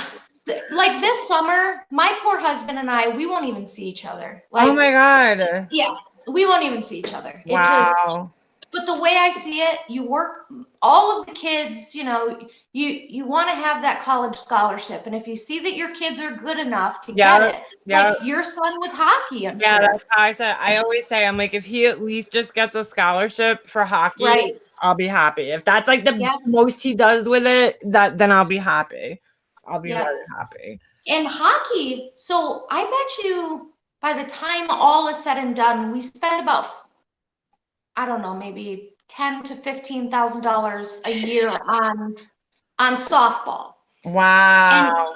And gymnastics was even, between like the travel and the tuition and all that, gymnastics was even more. Get out of here. You wouldn't even think, like, what are you paying for? You're paying for like costumes or like, and I guess the admission to get into it, but and when you do travel gymnastics, it's a lot different. It's much more competitive than just, like normal lessons or whatever. Wow. Yeah, we were some guy came down from like another rink and saw my son playing. He never met us or anything.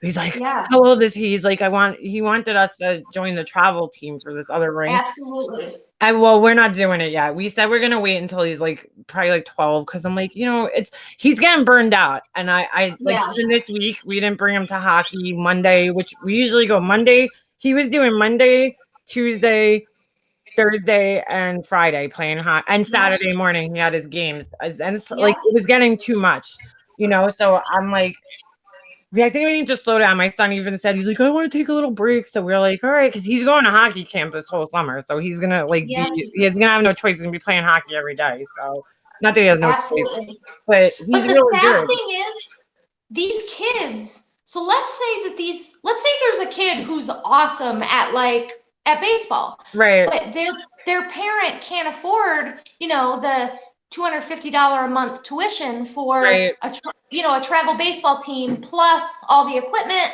and traveling, all the hotels and all of that. Do you know how many good athletes miss out because they can't afford travel these days? Yeah. Because these recruiters are not recruiting out of high schools anymore. No, they're watching the travel team. Yes. If your kid is not in travel, good luck. Yeah. Good luck. Recruiters aren't even watching high schools. No, they're not, because there's all these travel leagues now, and that's what these kids are doing. And I mean, we're we're going to do it eventually. I don't know how. We're going to have to just figure out a way to afford it. But, you know, my husband's like, we're like that, where we're like, we'll do without things, or we'll sell things. Like if I had to live in a cardboard box to put my son and, you know, have him play hockey, I would. Like I really believe in his talent, you know, that he's I'm good. the same way.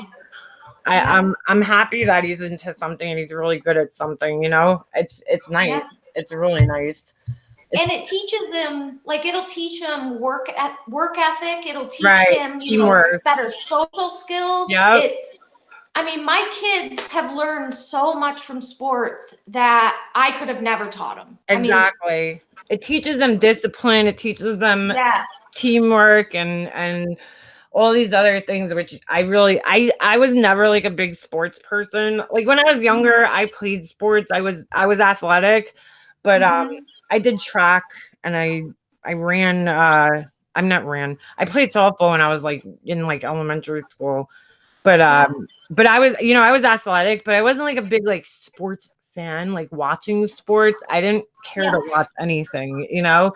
But when my son got into hockey, my husband played, so I used to go to his games all the time. And then, you know, my son, when he got into it, now I realize like how much skill is actually like that. You know what I'm saying? 'Cause I don't know, I kind of used to look down on people that had their kids, not look down on them for having their kids in sports, but like probably because it's one of the kids that I grew up with. His dad, you know, was big into baseball, so they had a batting cage in their backyard, and he was never allowed to play with us. Like we'd all be my husband's dad was the same way. Like, wouldn't even let my husband play like street football because he was afraid he'd get hurt. And, you know, I mean, it paid off. My husband was recruited for D1 football, but he lost out on being a kid. You know? Like my friend, his backyard was like the school parking lot, and like the playground was like right there, you know.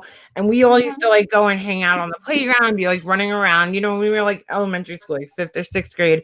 And you would hear him just out there like cranking the ball, and you're just like, he never got to be a kid. I mean, he did end up making it to the Expos. He was playing for the Expos. But that's not even a baseball team anymore. That's how long ago this was. But yeah. But like he did, but actually both him and his brother got recruited, you know, into, I don't know if they ever actually made it to the major leagues, but they played the minor leagues, you know.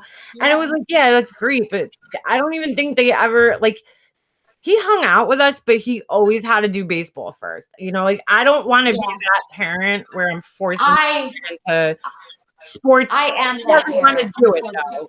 But you know what? Now I look at it differently, because if my son, he has his friends at hockey, he, you know, it's something good for him. Like I see the benefit now.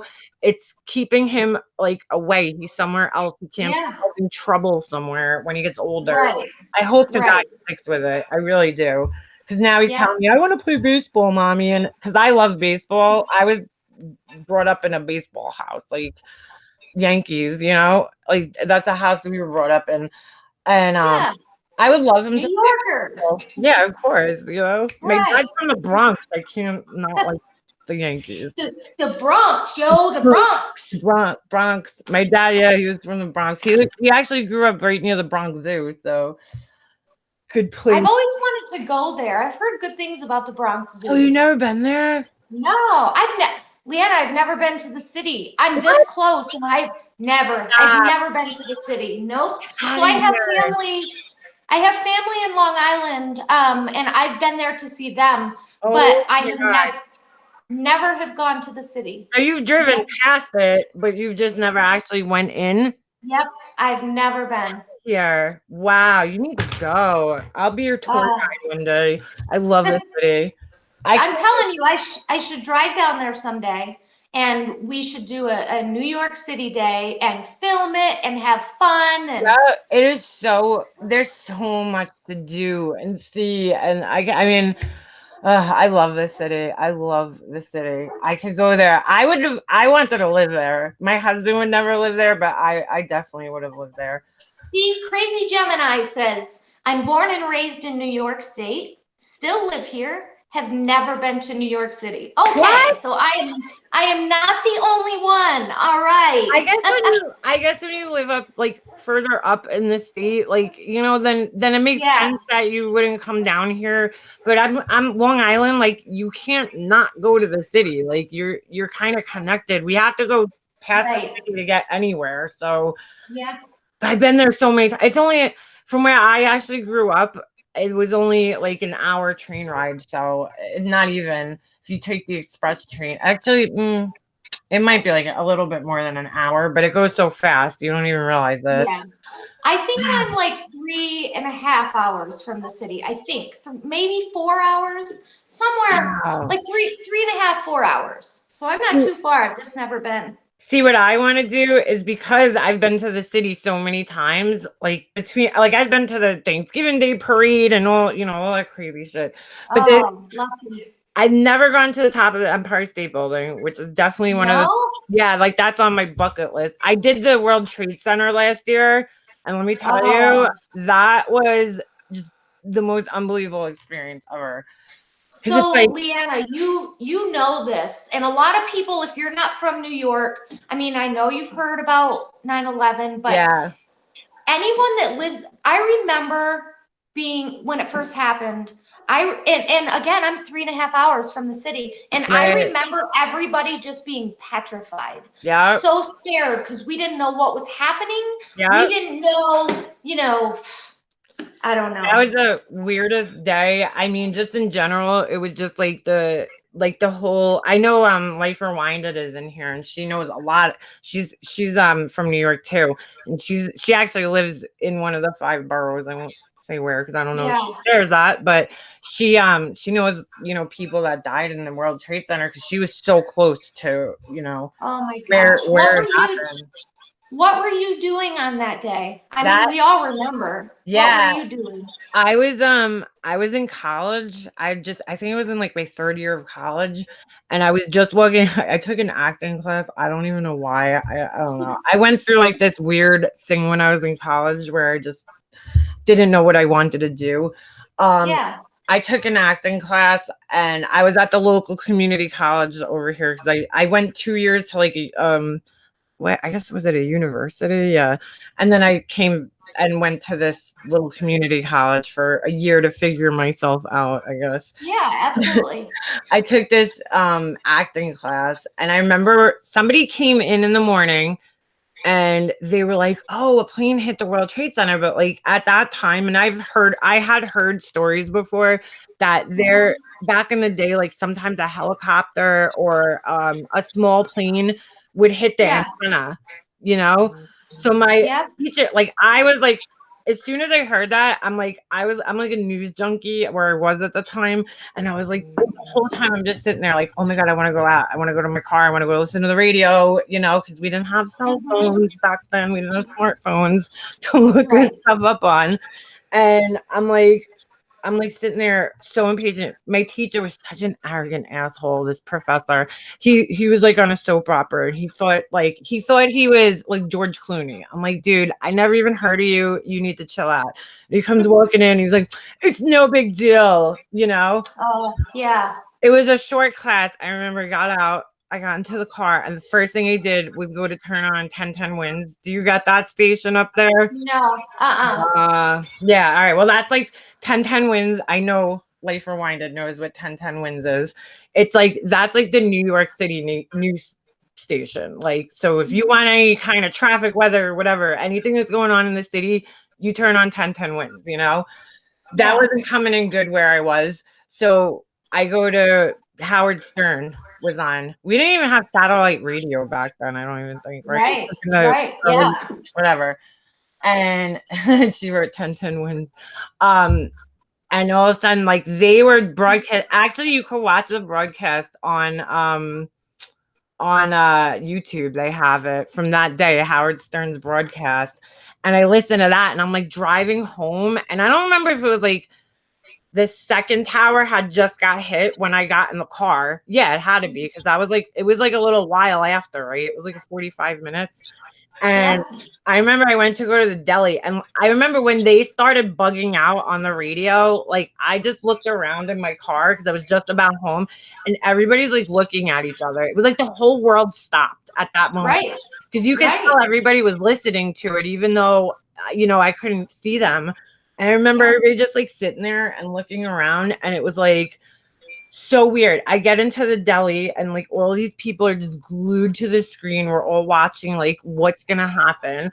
I get my sandwich, I go home, and that was when the towers fell by the time I got home from there. And it was just like I watched it on TV live, like happening, and I was just like, I can't even, like, what? Like those towers, when my grandparents lived in Brooklyn, I always knew we were almost at my grandparents' house because you could see it from the Belt Parkway on Long Island. You know, that's like the highway that runs on the south coast of Long Island, all the way to Brooklyn, all the way to the what do you call it, Verrazano Bridge, and that's how you get off Long Island if you want to go south.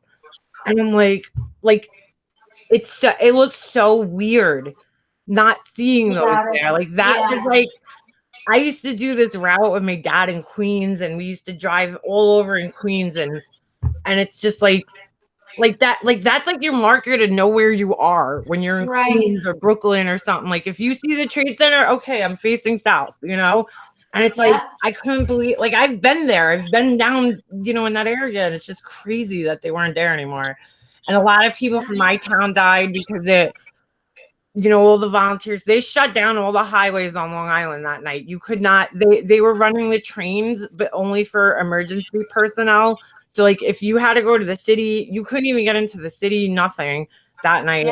I went on Ground Zero about that November. I went there, and I had all pictures, which I'm so mad because I won't even get into it. My brother took my mom's computer, so I have no way of getting my pictures. Because that was like when digital cameras first came out, and I had pictures it was cleaned up like pretty much by then, but like you could still see the pit and the footprint of the tower and everything was still in there. But if you go to the city, make sure you go to the top of the New World Trade Center. It's a little eerie because when you go downtown now, prior to 9/11, it was bumping down there. There's a Century 21. I don't know if people know what that is, but Century 21 is like Marshall's on steroids. Like it's a department store, but it's like a discount. They have like all discount Versace on like one level. Well, the one in Manhattan is like amazing, and it's like right across. Like now you go downtown, and like especially at like right after 9/11, it was like a ghost town. Like everything was. There was like the first time I went down there after 9/11, there was still dust. It was everywhere, but now it's like, it's very somber down there. You go down and if you go to, I've been to the, like those, whatever they call it, the site, I don't know. I forgot the name of it. I've been there the memorial. That's what it is. I've been there so many times. Like, it's just such a quiet, it's so weird. It's just so the whole downtown of Manhattan changed, like because businesses moved out, and it's crazy. It's just so crazy. Where were you? Leanna, hold the fort down for a second. I have my neighbor lady walking up my driveway, so hold the fort down for 1 second. I got it. I think I got it under control. I feel like that. I know. I saw a bunch of people. Everybody's saying hi in the chat, and I just want to say hi. Yeah, chat with the chat for a sec. Sarah Cooters smiles. Your dad is from your dad. No, that's the next year. Okay, great. He didn't die in the World Trade Center, but he died on 9/11. Wow, that's pretty crazy. It was one of the most terrifying days ever. Yeah, it was. You know what it was like? It was so weird because like you didn't know what to like. It was just so scary. It was just like you guys, if you guys have never actually been to Manhattan and been like under those buildings, when you used to stand, like you couldn't see those buildings. You couldn't even see the top. If you were standing at the bottom of the World Trade Center and you looked up, you couldn't see the top. It was like your neck would have to go all the way back. Like how big they were the tallest buildings in the city. So they stood out so much, and to see them just knocked down like that, it's crazy. Crazy, crazy, crazy. Hi, I see you, Marianne. Marianne Perkins, my girl. You're very serious for my grandson as well. I mean, no joke. Yeah, it was a scary time. But you know what? After 9/11, I will say this. There was like this unity in New York that I probably never really saw in my whole entire life where like everybody came together. Like, I don't know, there was, dude, everybody had flags out, flags on their cars, flags on their, everywhere, everywhere. And it was kind of nice just that like people got a little more peaceful. But I'm that back. didn't last long. Then we came back to assholes. So, where were you? She Were wanted you to, she nine? wanted to introduce herself. Sorry. Oh, you're like, I've only been living here for 5 years. I know I need water. Hang on. There She you go. wanted to introduce herself because there's a house on this road and they go to I have a frog in my throat. They go to Florida for the winters. So I haven't met like anyone that's around here. Oh, wow. Oh, and by the way, if anybody in here believes in these bullshit Alex Jones conspiracies, I like hardcore get pissed at those. They're so stupid, and I could debunk every single one of them. It's so ridiculous. Those stupid conspiracies. I hate them.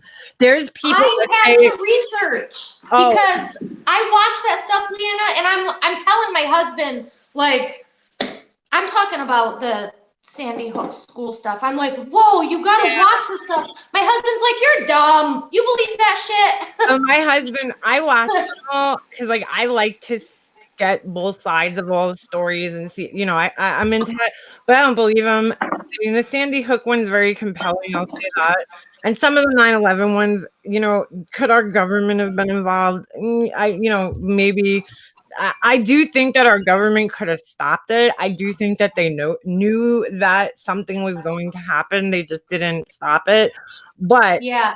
I don't think our government actually did it. But there's some crazy conspiracies that they're like, the planes. This one gets me so angry. I don't even want to say it, but they're like, That they weren't real. yeah, they weren't real. They were cartoons. It's what do you call it? CGI. Dude, no. Like, tell that to all the people that live in New York. You could see the freaking dust clouds. Like, don't tell me. Come on. And I watched a video. And they were like, look, there's something on the bottom of the plane. That was like a remote control plane that crashed into the towers. Yeah, like crazy shit. But I will tell you that my mind with the Sandy Hook stuff, there was some videos that really did get me thinking. Me But too. then I started watching recently, actually. I started watching people debunk it. Right, And right. you can watch those videos and you might end up thinking, whoa, like what happened here? But then if you watch the other side of it where people are debunking it, yeah, you change And your you're like, mind. okay. Yeah, because there was like some people were saying about the World Trade Center, they're like, you can't melt steel and blah, blah, blah, blah. And I watched this video and like, I don't remember the theory now. I'd have to see the video again, but it's very like, it explains it to like where it's like, okay, that, like it obviously happened, and people just, they're so stupid. Like I went through like this period of time on YouTube where I was just arguing with people who had conspiracy on 9/11. I got like upset. It was actually around the time when my mom was dying because Oh, I was spending so much time at the hospital and I had nothing right. to do. So I would be just watching, 9/11 conspiracy videos on like I got obsessed with it. Like I Yeah. watched like every documentary, everything about it. Yeah. You can go down quite a rabbit hole on YouTube. Oh yeah. It literally started with me. I Googled, Sandy Hook, and I wanted to see what happened. Yeah. And it was like one video led me to another. Yeah. And before I knew it, I was like watching this guy, Wolfgang Helbig, like tell me. Yes, I saw that. Yes. Yes. Before and you I'm knew it, telling you my had your husband. foil hat on and you're like Yes. sitting there with I'm telling my husband though, because there was like a minute that I believed that me shit. too, And I'm telling my husband, you just gotta watch it. Will you please just watch it? Yep. He's looking at me like, are you crazy? Did I marry a lunatic? Because he thought I was that crazy. Right. So I had to watch the debunking videos. That's important. If you're going to check out Yes. conspiracy videos, make sure you Yeah. check out debunking videos too, because it's just important. You have to see both sides. You really do. So Life Rewinded says that the jumpers are the worst part. So I watched a video and it was all about that. And I will tell you that it was probably the most powerful video that I have ever seen. I've seen that one. It's just all about, it's called The Man. Is that Yes. the man who fell or something, or jumped or whatever? They were able to track down exactly who it was. And oh my goodness, if you don't cry by the end of that. Yeah. That picture was actually like I remember that being on the cover of Newsday. That's like the news. Yeah, in Time magazine. Yeah, It was the yes. And it was just like when you saw that and you really sit there and think about, put yourself in that position where you have to make that like decision. It's either I burn to death or I jump and just get, I probably jump just to get that feeling of flying. Yes. Who doesn't want to feel that once in their lives? But to think that people had no choice but to do that, that's why I get so offended when people try to suggest that it never happened, or because like, dude, and can you imagine that these poor people, I gotta plug in my phone, but these poor people thought someone was coming to save them. Yeah, that's the worst part. You know, they're being told just to hang tight. They're waving white flags, you know, out of the window, and they're just waiting for someone to come save them. And then the fire must have got closer and closer. I can't imagine. I cannot imagine. I mean, then you have to think these people probably had kids, you know, and having to make that choice. And I remember even when I went down to 9/11, 2 months after it happened, there was still they had like fenced the area off, and like you couldn't even see through the fence because there were so many pictures of missing people everywhere, you know. Because they didn't really find anybody. I mean, so there was 3,000 people, I believe, that died. They didn't find a good portion of those people, none of their remains or anything like that. You know, it took them years to sift through all of the bones and everything like that. I mean, all of like the debris. I watched the documentary where they had this area set up. Yes. It was like a junkyard or whatever. Yeah, and they brought all, I should say that trigger warning. So I noticed someone in the comments say that. Yes, trigger warning. I apologize, you know, for talking about this. But they brought truckloads of just everything, and they sifted through it, and they found watches, and they had them all piled, like, and they found wedding rings that were engraved, and some of those families were able to get those items back. I mean, and it was years later. Yep, they sifted through, and a lot of it too is also in the museum, which when I went that day, I didn't go to the museum. That's like that's on my bucket list, because I didn't do a lot of the touristy things that, because you think, oh, I live in New York and I come here all the time, I could do it anytime. But you know what? You're never going to do it if you think like that. Like, so I have, you know, ride the horse and carriage and all that. But yeah, they went through, and I think they have a lot of that in the museum now. It's in that museum part, which is next to the actual tower. I don't like the new tower, just my opinion. I think it's ugly. I think it don't fit in. New York City is, what do they call that? Why can't I think of the name? It's like on the tip of my tongue. Like the architecture there is from the 20s, 30s, kind of that look. What do they call that? I can't think of it. But I know what you mean. Art Deco, right? Art Deco, like the Empire State Building, the Chrysler Building, and the Flatiron Building is a little older, but and the Old World Trade Center was simple, but I thought beautiful. I think it was such a nice the way they did it, and the new building just does not fit in with the city skyline at all. It looks so out of Yeah. place. It looks like it belongs in like Tokyo or something. Like, Yeah. But but maybe they had to do that. Maybe, maybe if they made it too similar, maybe that would have messed with people even more. You know what I probably would mean? have. Well, you know, they had. I do remember that when they were doing that, they had 3 different designs that they were picking from, and I don't remember how they picked it, but I remember they picked that one design, and a lot of people were unhappy with it, but like you said, like it kind of had to be that way because, they weren't even going to rebuild the building. And I think from when I went there in 2016, so I don't know if like the buildings, I don't even think occupied most of it. It's weird. It's like you go all the way up to the top and there's like, which kind of bothers me in a sense, there's like a gift shop up there. You know what I'm saying? Like, Yeah. I don't know. I just kind of feel like it's like Right. disrespectful in a sense. 'Cause, like, this is a place where people come to mourn. Like, how would you feel if you went to a cemetery and there was a gift shop there? You know what I'm Yeah. saying? Like, Absolutely. Absolutely. same sorry. I don't mean to cut this short, but I have my daughter that keeps messaging me All right. about something that's happening right after school. So I am going to have to get off of here. All right. Well, But we will figure out how to get this up and going on my channel. And we'll do this again. I just want to say thank you for coming on. You haven't been on in a while.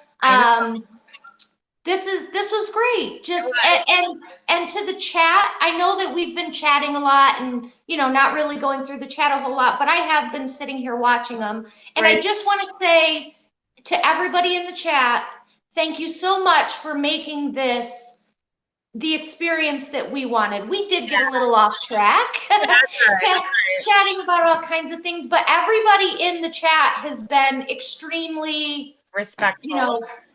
Respectful, gracious. Yeah. I mean, I haven't seen anything negative. So again, you guys have no idea how much I appreciate that. Yeah, because it's just too much. It's too much. Yep, I appreciate it. Thank you for inviting me, even though you forced me back into, getting back on here because I was, a little reservations for a while, but Leanna, everybody adores you. And I knew that, we could come on here and show everybody that, this is the good part of YouTube. Right. We have 2 women that we didn't even talk makeup. Next time.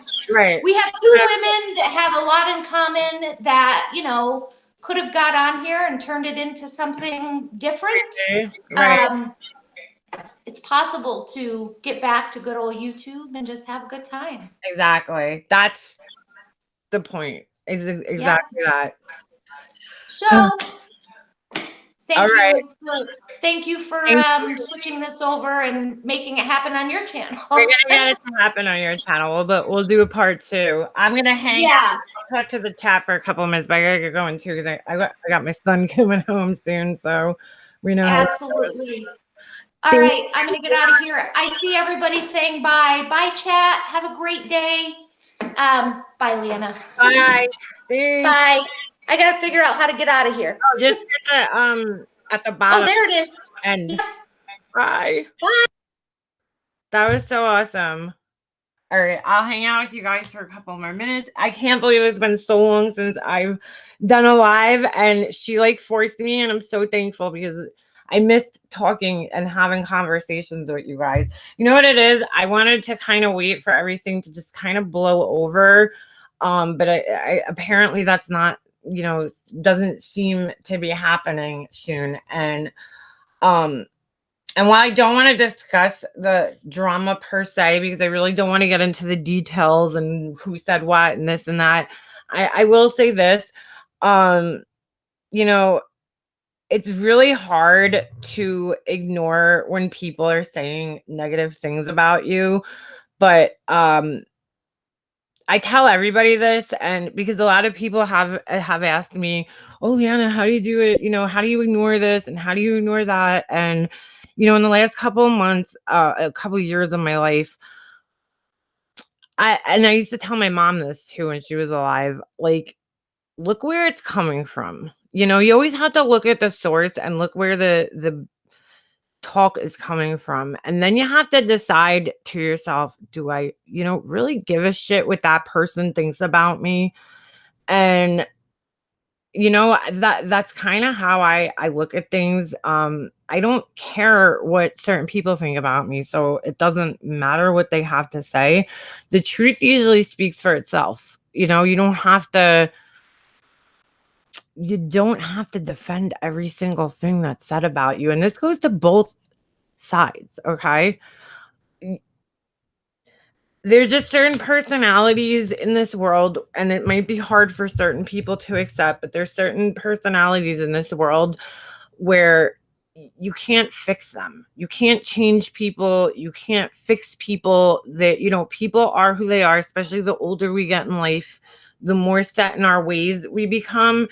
And I could have sat here the last couple of months and I could have just responded to a lot of lies that were being told and everything like that, but I don't care, because the people that I care about know that they're lies. And so I don't have to explain myself to anybody, because you guys know who I am.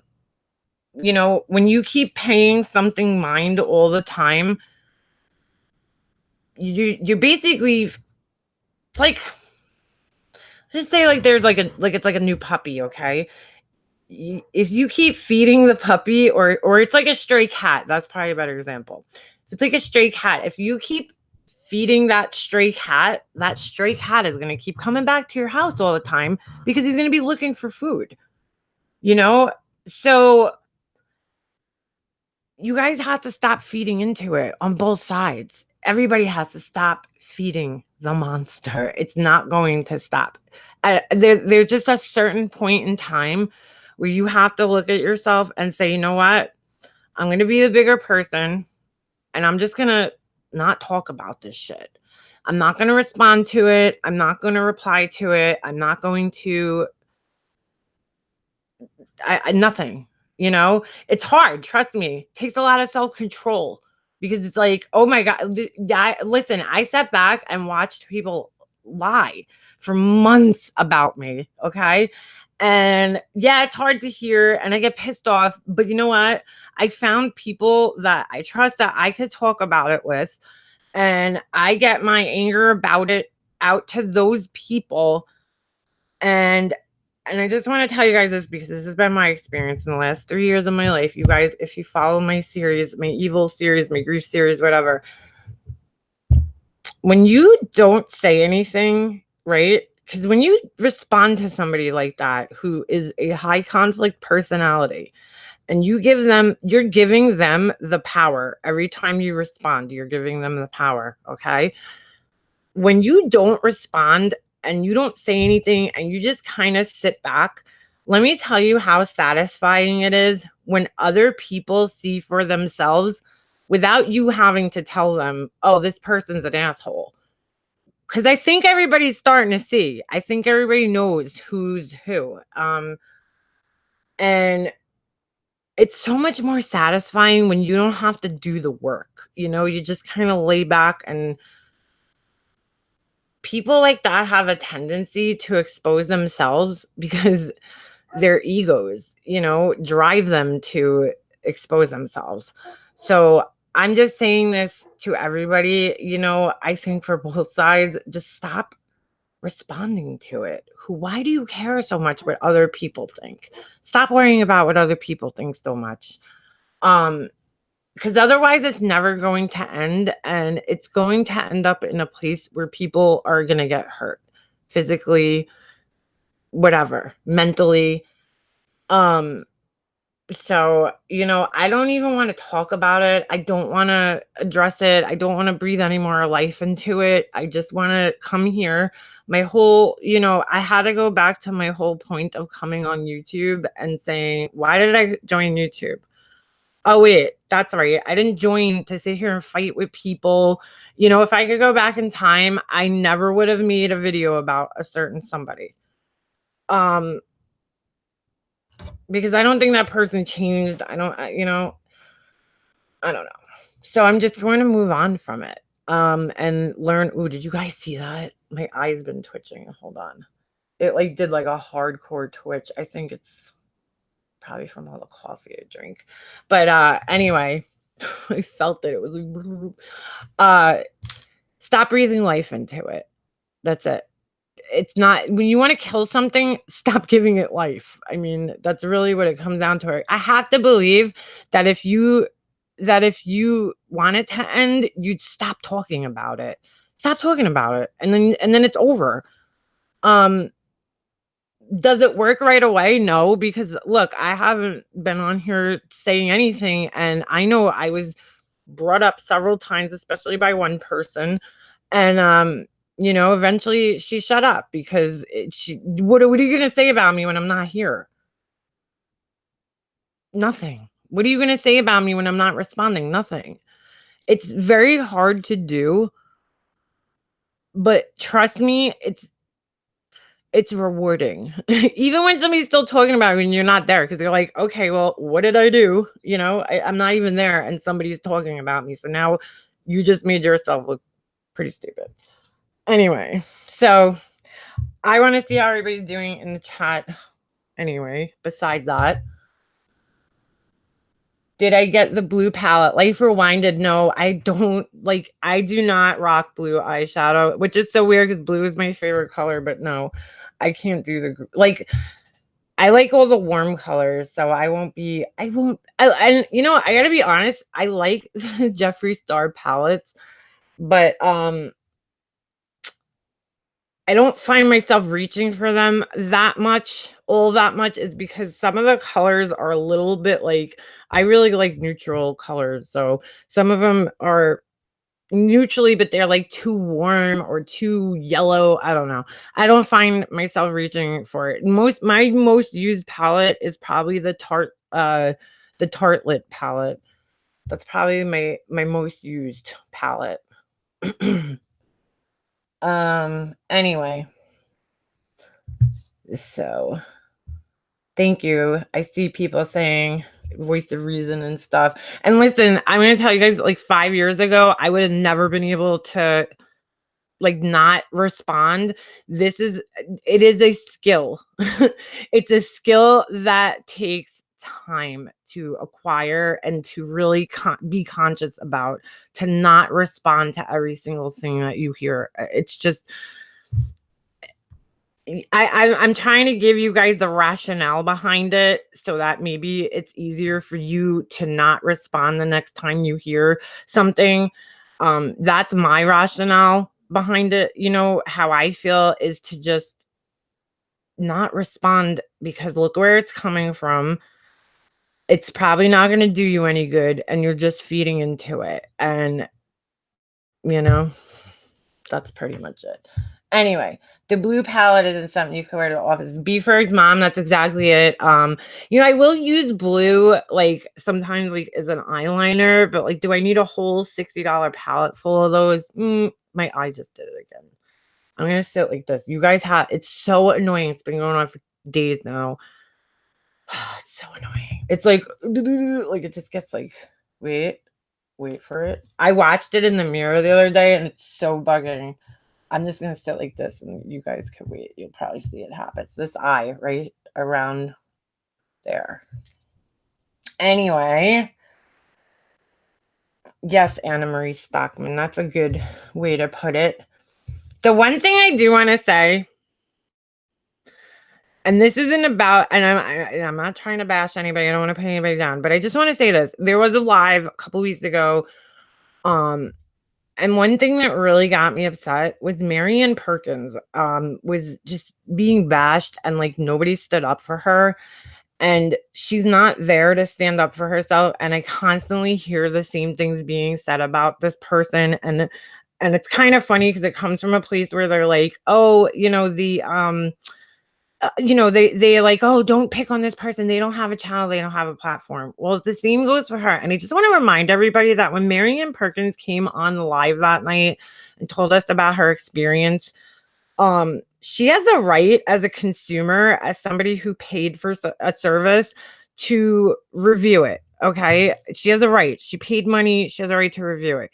She did not ask for a refund. I just want to make that clear to everybody, because like I got really upset that this person was allowed to just sit there and talk shit about her and nobody corrected her. She never asked for a refund. Somebody volunteered and said they were going to try to get a refund for her, and that's how everything went down.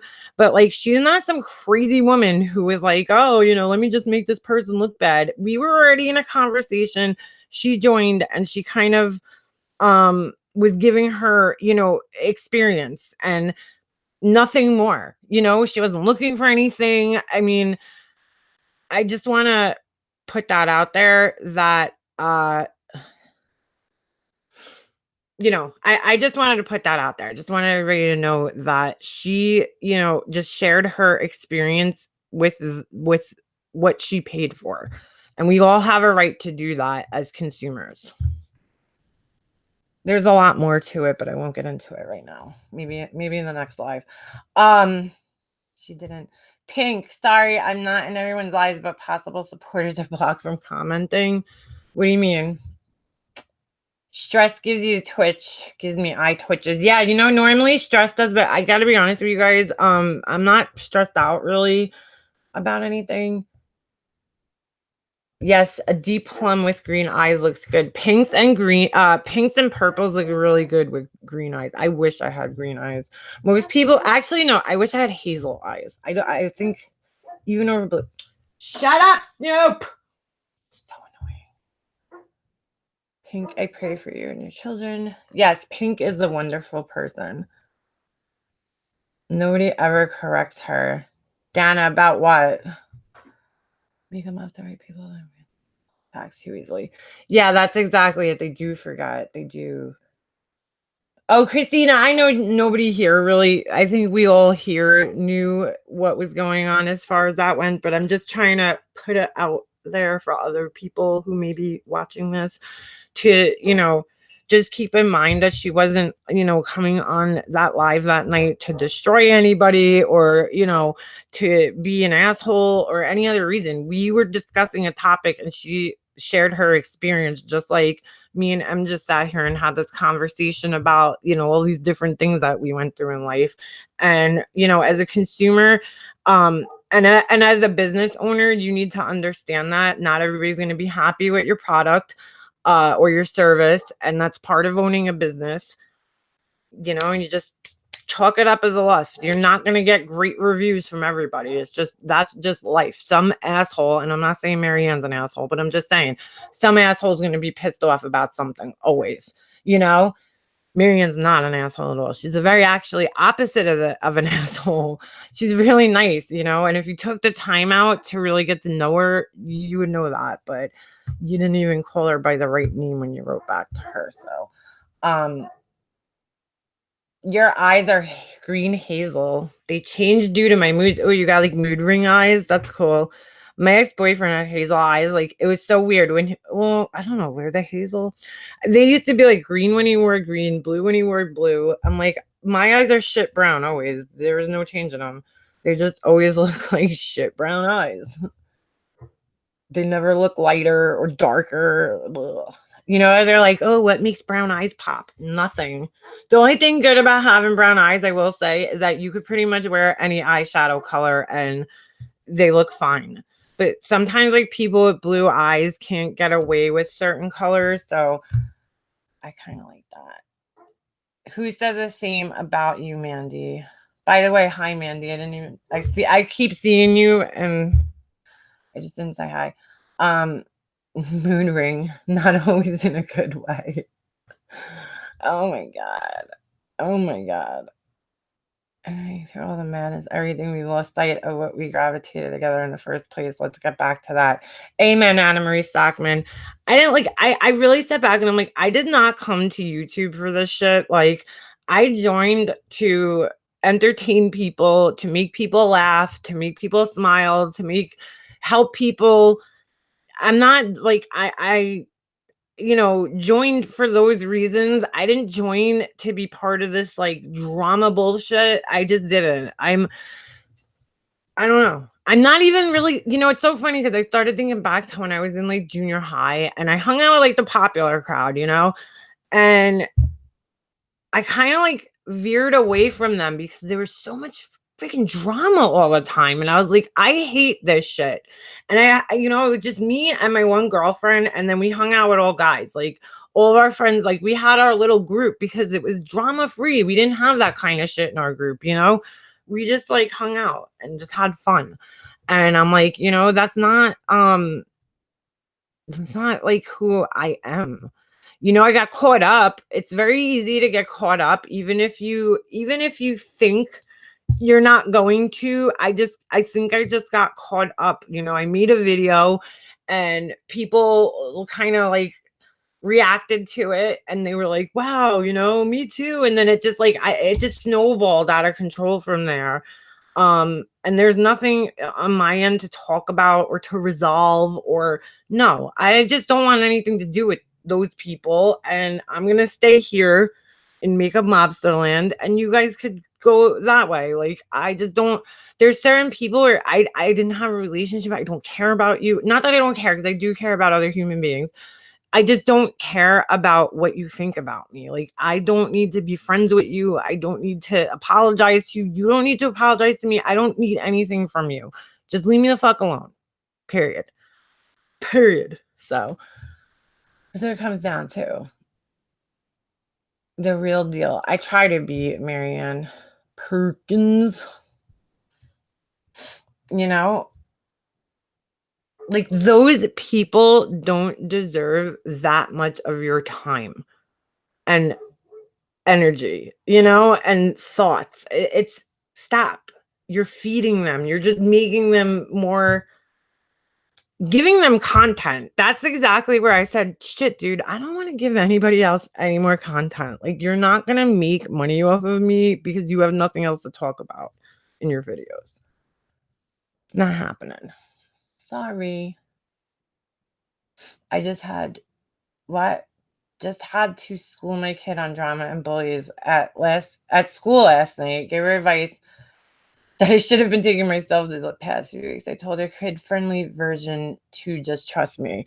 Like, I'm not gonna lie, I got a little upset with certain people that I was friends with that were, being supportive towards a certain somebody. And because, I do believe, I have my beliefs, I have my thoughts about that person's involvement in things that happen to me. And it did, it did upset me because, to me, I have to draw a line somewhere where it's like, all right, yeah, do I want to find certain things out? Do I want to piss certain people off because they said hurtful things about me? Yes. But my integrity and not being associated with certain types of people means more to me than that, if that makes sense. So I just want to stay away. I'm not gonna, I have to always, in the back of my mind, tell myself that my son and my husband and, when you're married or your mother, whatever it is, your reputation is attached to other people too. It's not just my reputation. I have my in-laws who are very conservative, private people, and I don't want to put their their last name at jeopardy or shame them in any way. I have a responsibility as a wife, as a mother, you know what I'm saying, as an in-law, as everything, to not. And I know people might be like, oh, because I see it all the time, she bashes her family. Those people I don't consider my family anymore. So to me, I'm not bashing my family because they're not my family anymore in my eyes. And trust me, I would never do that to somebody. I'm not an exposer. I'm not. But what these people did, and it's not why I'm doing this series, but it of course, it's a part. It's just like what they did to my mom, and watching somebody die unhappy the way my mom was, and so disappointed and miserable Nobody should have to go through that. So maybe me telling my story will make other people think before they put somebody through that. You know, because we tend to not talk about these kind of things because they're so taboo and they need to be discussed. You know, it's part of life. Unfortunately, death is a big part of life, you know, and it needs to be talked about. Fucking dog, I'm gonna kill him. I hate the flying bugs that say that. I don't know what that means. I will slay the dragons. Ash, you're a gangsta. Where's Tilly Mae? She's one of the homies. So excited to see you live. Yeah, I figured during the day too would be a little bit safer. I got my Ring doorbell up in case, you know, any law enforcement shows up. At least I'll have a little bit of a warning. Because my Ring doorbell actually was not up that night because I broke the little the mounting bracket. And so we had it off for a while, but we just reinstated the Ring. It's part of our lives again. So the Ring doorbell, it's because it got annoying, to be honest with you guys. I don't know if any of you guys have the Ring doorbell, but you get like 1,000 goddamn like messages. You could adjust the sensitivity of it, but it doesn't matter. It's like if a bird flies by, it's gonna go off. If the mailman walks up, it's gonna go off, you know? And I'm out, you guys don't know I smoke cigarettes, and I'm outside 100 times, and like even like my own alerts annoy me of me smoking. Life rewinded. I could not be that angry every day. Who's angry? All right, I gotta go let my dog in. Hold on 1 second. He's annoying the shit out of me.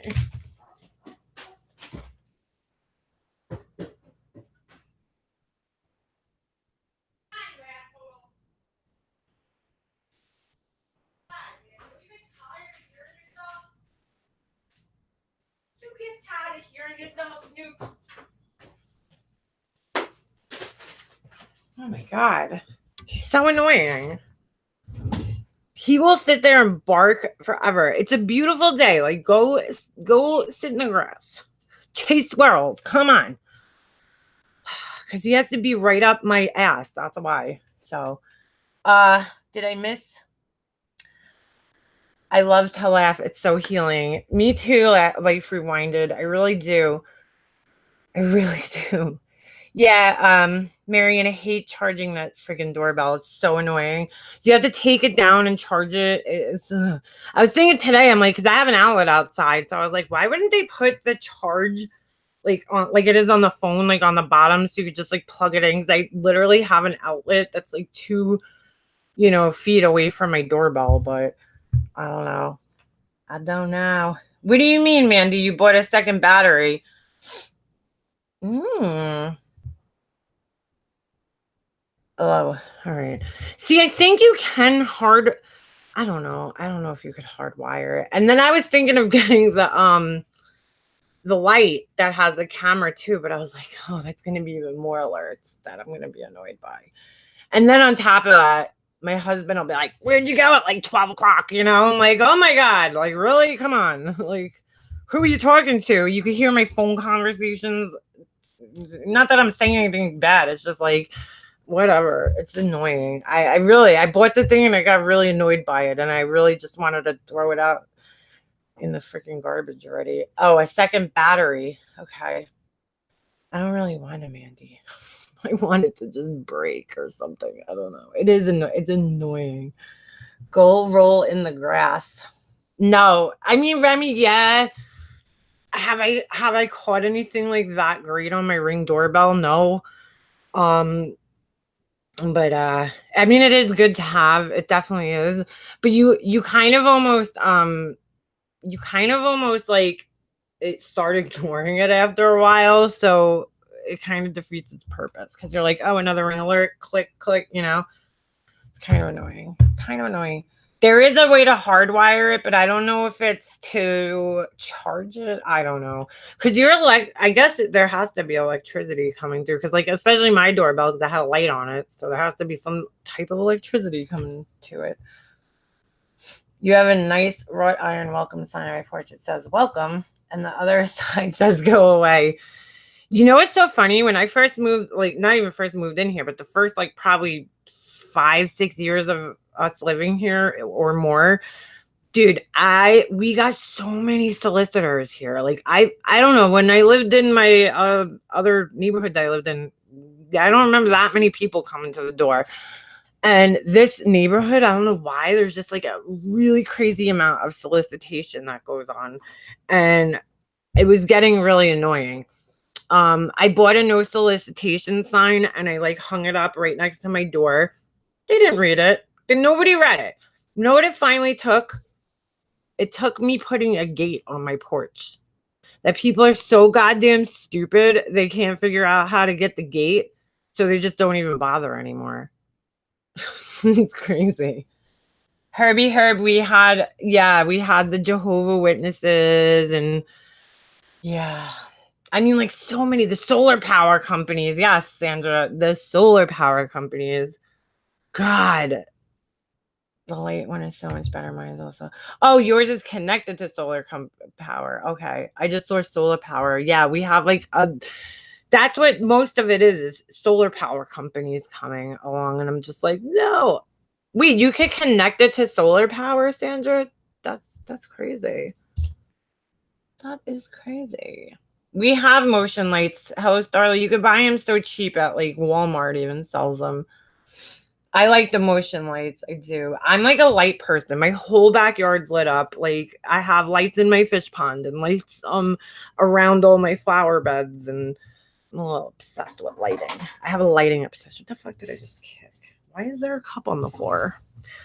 Probably Jesse. I'll give myself one guess. You guys see my new little fish thing up there? Right there? Isn't that cute? I love it.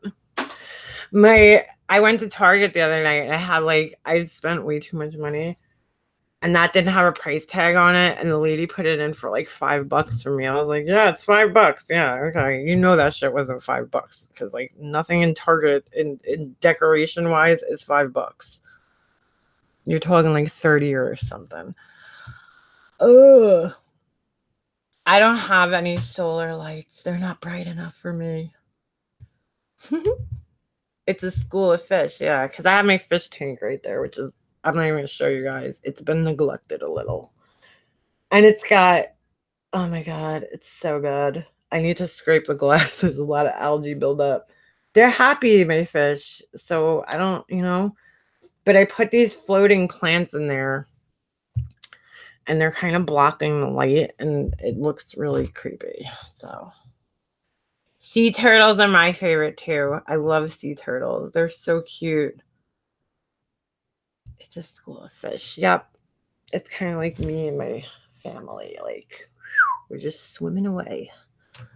I'm going to do a garden tour. I'm just going to wait a little bit. Tell me if you guys would be interested in something like that, because I have a lot of little gardens, but I just want to wait for things to grow in a little bit because it's New York. And like this weekend was the first weekend that you could really go outside and actually plant, because it's been freezing here and raining nonstop.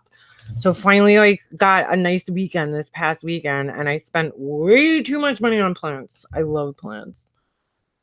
I'm just curious if I have any other fellow plant nerds out there. It's like, what? Oh, Chinese Five Below.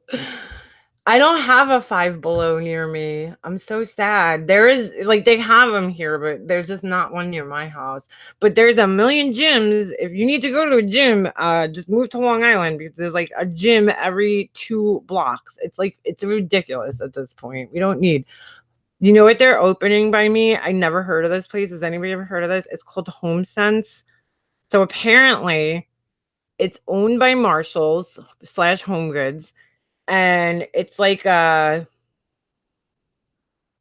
way the lady explained it to me, it's like a Home Goods on steroids. And I'm like, what? So yeah. senior start of your gardening plant with succulents, right? Yes, Sandra. That's my inside plants, my house plants and stuff. Yeah. The dollar store is priced higher than Walmart? Really? That's so weird. I don't go in the dollar store around here because it's really bad. Like the one over here, there's two. There's Dollar Tree. Like the one over here is such a mess. I'm like, who comes in here and does this? Like, who does this to this place? Kids or like, please, it has to be kids because it can't be adults. But they're also like always empty. There's always like missing things. And it's just like, if you guys watch that video where my son, I did the toys for my son.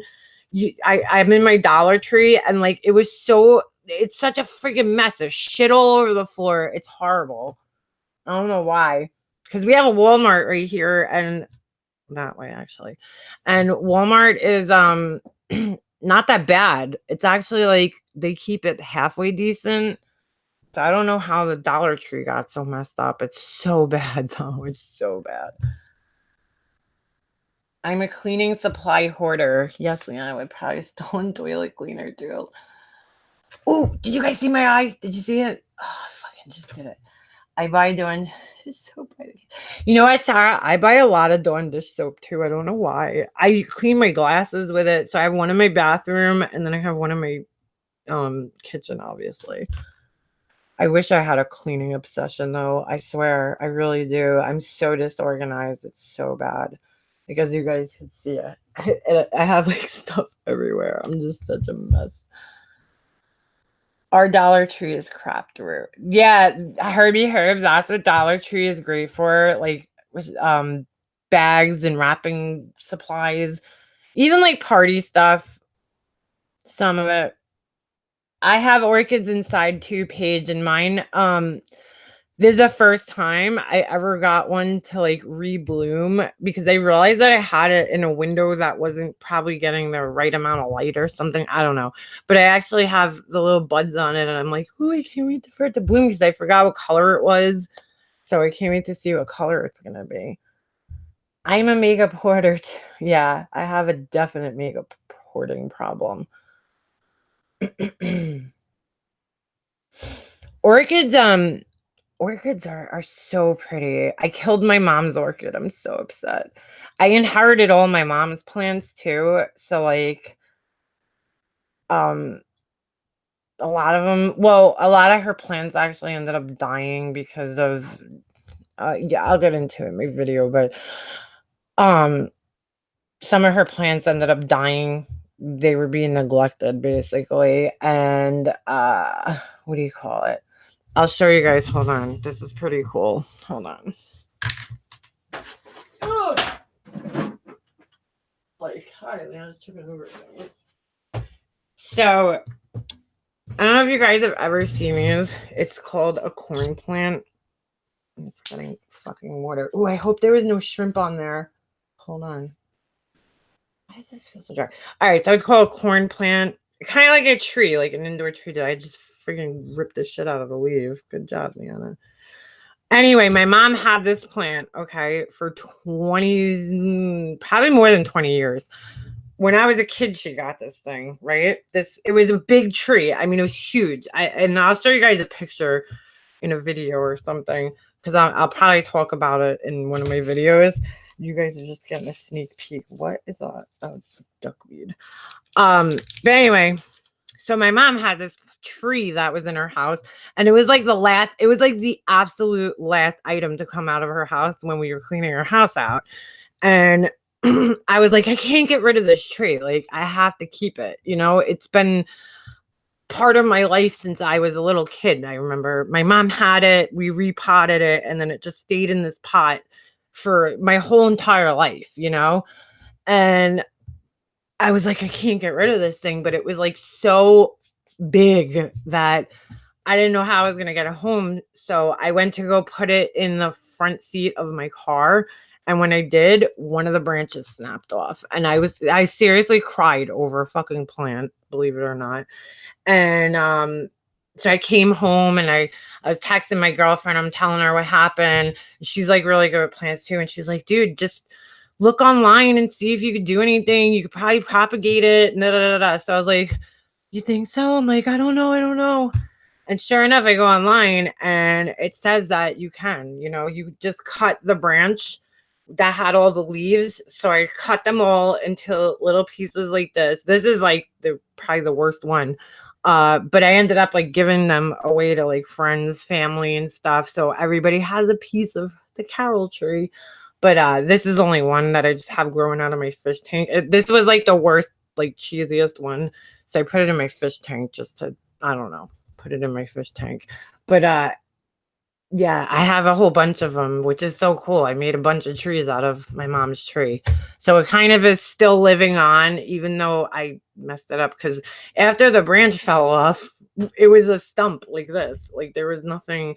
There was another branch, but it looked all weird. It was all like lopsided and weird looking. So I just actually did this the other day because I was hoping that maybe when I cut the branch off, it would promote like new leaves to grow out, but it didn't. So I finally just cut the stump down and repotted it. But I have a bunch of, healthy ones, bigger ones than this that are actually growing the right way. The branches are coming out of the top, not down here. So that's why this one's in my fish tank. But pretty cool, right? I mean, I wanted to keep the plant going. I'm like, it's my mom's plant that she kept. My mom was so good with plants. Like me, I kill everything. So I love the succulents because they're pretty hard to kill. But most house plants, they die. Like I killed her orchids. She had a couple of orchids that she kept for years. Like they would rebloom every year. And I don't know. She kept she was like the plant whisperer. Me, I couldn't keep shit alive. But I'm learning to be a little bit better, about things. But that like I couldn't let this plant die. I was like, oh my God, it's my mom's plant. She kept it alive for like 30 years. It was probably over 30 years. My mom kept this plant alive. So Mello, I've killed cactus too, girl. Don't feel bad. So I've killed succulents. I have killed some succulents.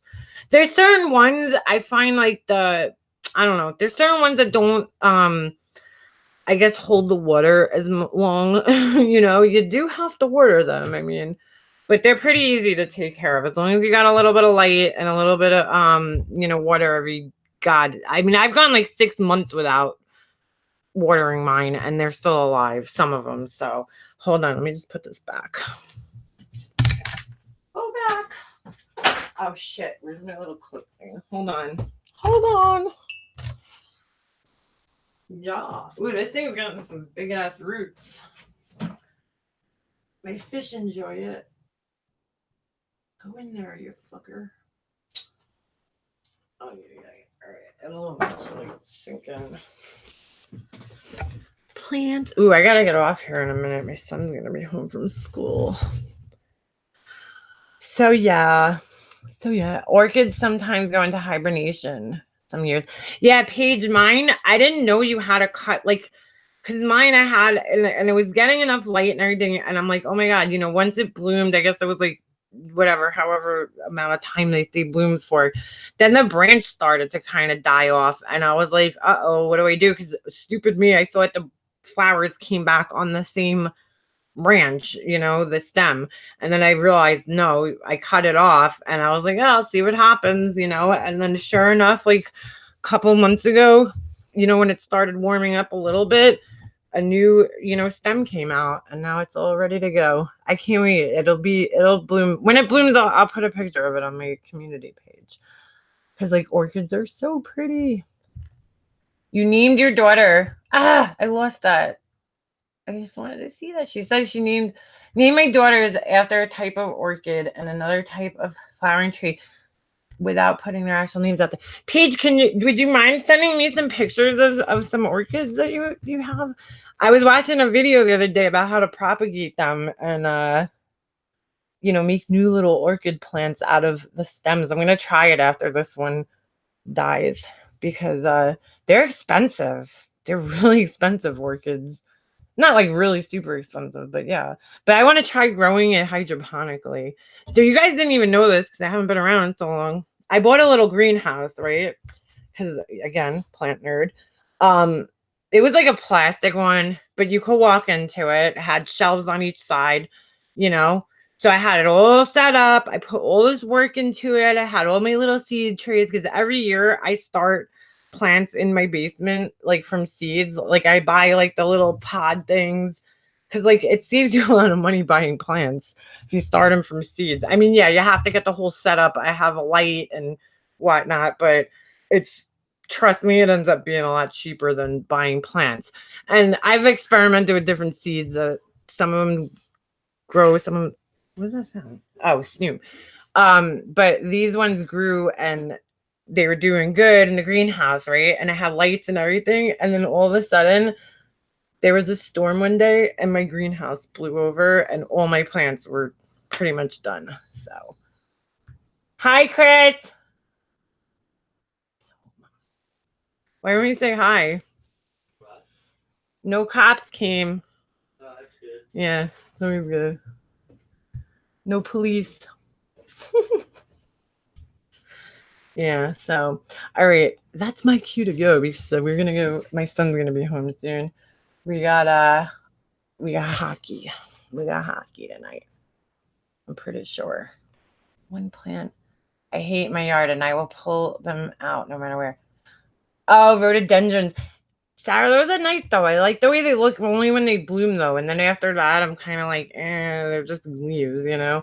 Well, that's like my property is mostly, what do you call them? Spring bloomers. That's what the girl who lived here before us, she had like all like peonies or whatever they're called. I can never pronounce the names of any of the plants, but they're too much though. I'm around orchids all day long. I could get them cheap. I can send you one. Ooh, Sandra, really?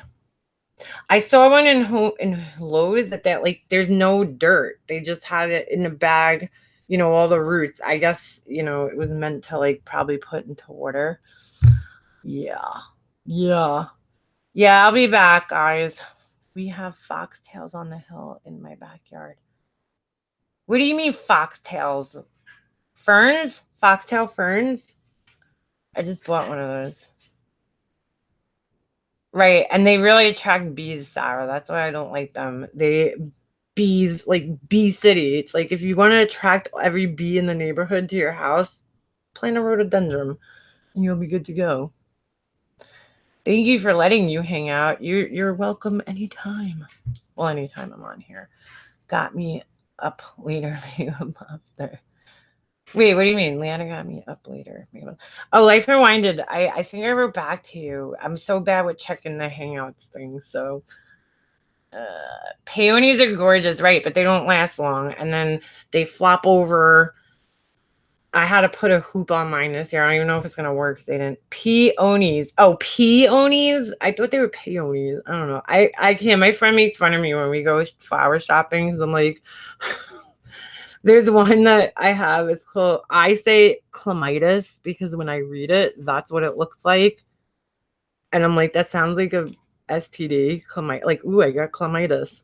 But my friend says I'm saying it wrong. I don't remember the actual pronunciation. It's like clematis, maybe, or clematis. I don't know. I can't say it. She always makes fun of me because I always go, oh, I got clematis. I don't know what the name of the flower is. Yeah, I'll be back, guys. I'll be back on here. I felt like I kept saying that. I was like, I'm turning into the goddamn Terminator already. Nightshade in the tree. What's a nightshade? We don't have any like crazy poisonous things around on Long Island. We're pretty boring. I mean, I'm sure we have like poison ivy and stuff, but like no, brown recluse spiders or anything crazy. Clematis is pronunciation. Clematis? I don't know. I say clematis. Maybe she's saying it wrong. Red ants in... You got red ants? Life Rewinded? I think I got bit a couple of years ago by those, okay? And it was bad because it was in a place where the sun didn't shine. It was on my butt. I sat down at my girlfriend's house and I think she had like red ants and my whole back of my legs, like up to my butt, was bitten up a little bit. Very bad for Cats and dogs, foxtails. Are they, what is it though? Ferns or just foxtails? I wish there was a fox. We have a fox that lives around here, and every one of my neighbors have seen it except me. I have never seen it. My husband saw it. He sees it all the time because he's up and early. But I've seen the owl, which nobody else has really seen. We have a huge the hell kind of owl is it again? Would you guys see my eye? Let's just do it again. Great horned owl. It's so huge, this thing. The wings are like probably as wide as my arms. I swear to God, it's so big. And there was two of them. I kept hearing this thing. I thought it was my neighbors across the street because they mess with me sometimes, because they're like, oh, you're outside all the time. So I thought my neighbor was like late at night coming outside and going, whoo, whoo. So I'm like, what? So one night I hear it and I'm like, I tell my husband, I'm like, come on, come outside. I'm like, I think the neighbor is messing with me. Like I keep hearing him do it because it did not sound real. It sounded fake. It literally sounded like somebody just going, whoo, whoo, whoo. Like, it just sounded like a person's voice. I can't explain it. So we walk out, and as soon as we get out into the street, we see these two huge white owls just whoosh right across the street. I was like, oh my God, I never saw an owl in my life. Owls are so cool. Thanks. Figure skating coach, you talking to me? You're so cute, girl. The place I'm going tomorrow has snowy owls. Take a picture, Purple Rain, and send it to me, girl. I love owls. We have Scotch broom and dogwoods in full bloom and Benadryl. Yeah, Sarah, I'm dying this time of year. It's like, oh yeah, it's nice out. And then there's me like, I can't open my eyes. And my son's got allergies. That's the worst. His eyes are like, they're so red and like purple underneath and swollen. Mine are too. You guys probably can't tell right now, but I try to take it. Dana, yes, my hair is naturally straight, unfortunately. It's like baby, like I'll like curl my hair and it'll look nice. And then by the end of the day, it's straight again. My hair just, especially now, because once you bleach your hair, you're like, say goodbye to any type of texture you had in your hair. Foxtail are like a wheat type of plant that embed into, that doesn't sound fun. What does that look like? I gotta look that one up. Foxtail plant. Ooh. We have, for years, me and my husband, there was like, in like the end of the summer, there's this one plant we couldn't figure out for a long time. We kept walking by and like you'd walk by it and you'd have like all these little weird brown balls all over you on your pants. And I'm like, where are these things coming from? They were stuck to everybody. And then I finally figured it out. It was my forget-me-not plant, like when it seeds. How can I contact you? Peanut 75 Ebb. You could just if you go in my about me section, I think it is, my email's in there, but it's just, I'll type it in the chat. It's makeupmobster@gmail.com. It's pretty easy. Makeup. I do have a Facebook page and Instagram for my channel and a Twitter, but I don't ever go on Twitter, so don't contact me there because you won't find me there. I'll answer you like 3 years from now because I don't tweet. I can't do Twitter. It's like 100 and whatever characters. I'm too long-winded for that shit. Owls could be vicious, yes.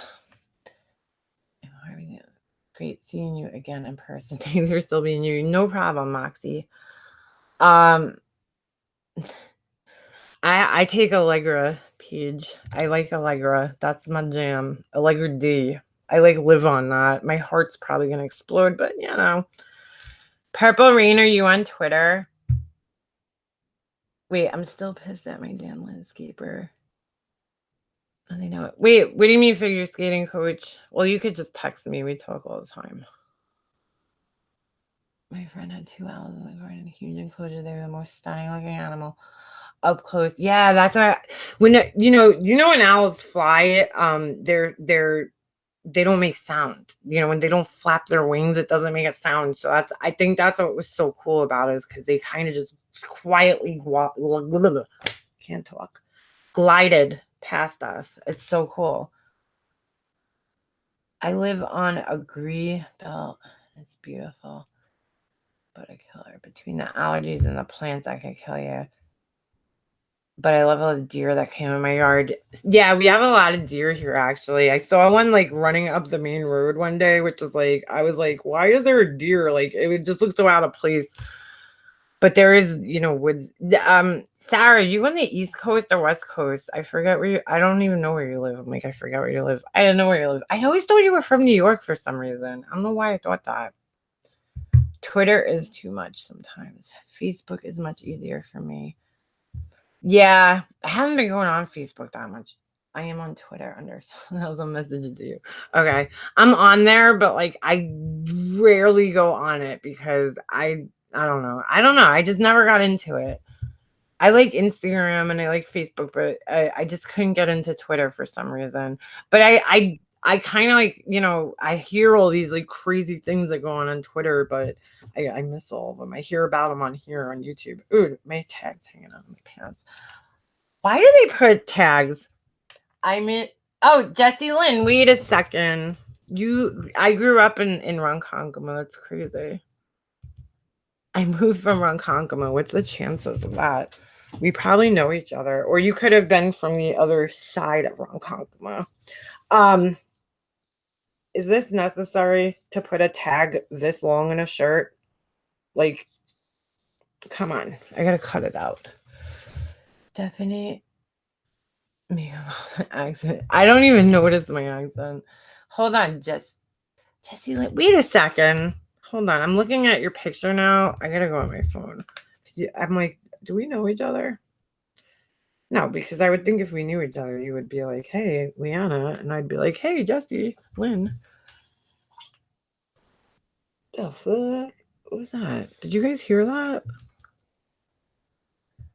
That was weird. I have Twitter, but I never use it. Yeah, I don't know. I just, Twitter.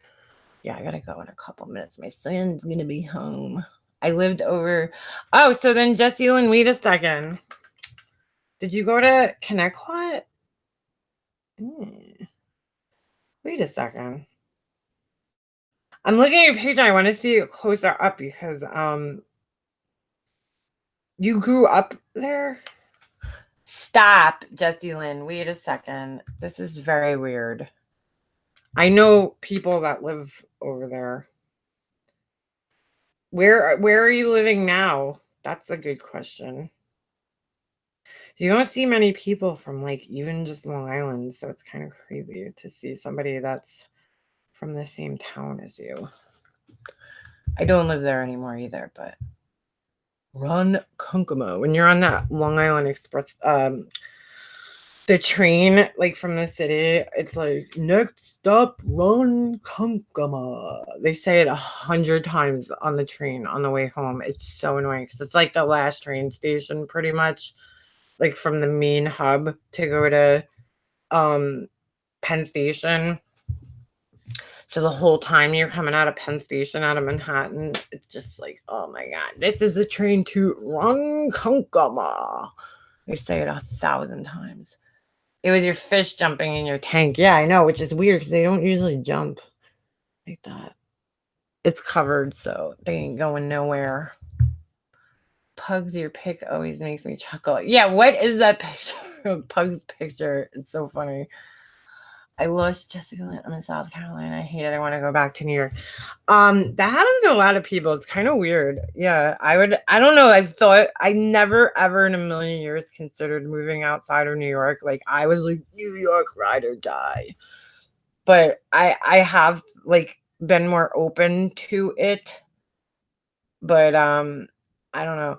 Yeah, Crazy Gemini. It's a Native American name. Is a chat. Pretty much everything on Long Island is most of the towns and even the schools. Everything's named after lakes. But if you guys type Lake Ronkonkoma into a search on YouTube, you'll see a bunch of videos. There was a couple of shows actually that did little features, because there was actually a by Life Reminded, there was actually like this myth, I guess, of the lake. There's this lake that was, it's pretty big. I mean, for Long Island, I guess. Not as big as like obviously the Great Lakes or anything like that, but there was this like myth that the princess, I don't know, it was like an Indian princess and some white dude, settler dude, they got together. It was like one of those like forbidden love stories, and then he ended up drowning in the lake, and now there's like this myth that the princess of the lake takes one male every spring, and I do know people that have died in the lake. I don't personally like know them, but there is at least one man dies in that lake every year, drowns. It's crazy. Okay, Perps. Purple. Oh God, Purple Rain, change your name. I just called you Perps. Just go. Just go change it right now. Sorry, too, by the way. I wasn't seeing James for a while. Search for arrowheads. Interesting. Oh, Massapequa Park. Yes, I know some people that live there too. I know. Yeah, Dana, that's what I'm saying. I want to go to California.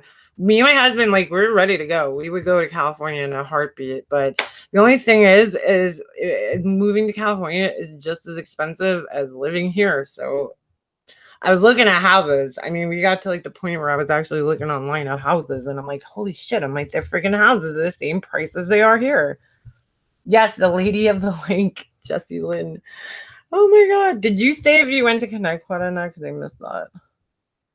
Not to like dox you or anything like that, but it's so crazy. I'm going to look when I get off this live. Yeah, look up Lake Ronkonkoma. It's actually pretty interesting. It's an interesting story. It's kind of cool. But there's definitely some shows that covered it. It was on like one of those, what the frick was the show? I don't remember. Like a kind of semi-popular show. Was there a movie about the lake? No, Paige. It was on a television show though, so you might have seen it because it was on like I can't think of the damn name of the show. I don't know. I can't remember, but if you type it into YouTube, it'll come up because I've seen it on here.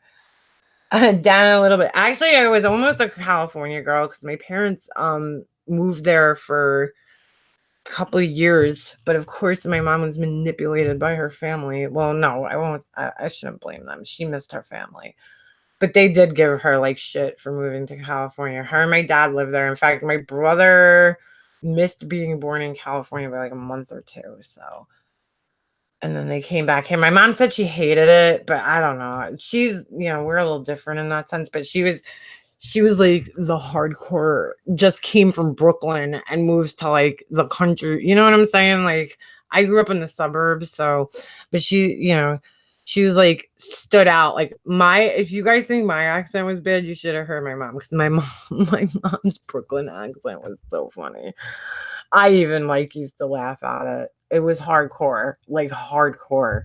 So, like she'd be like, oh my God, the twins. Instead of saying twins, she'd be like, the twins are coming. Yeah, so bugs make yours go off. Oh, that sucks. I am part Cherokee. That's pretty cool, Melanie.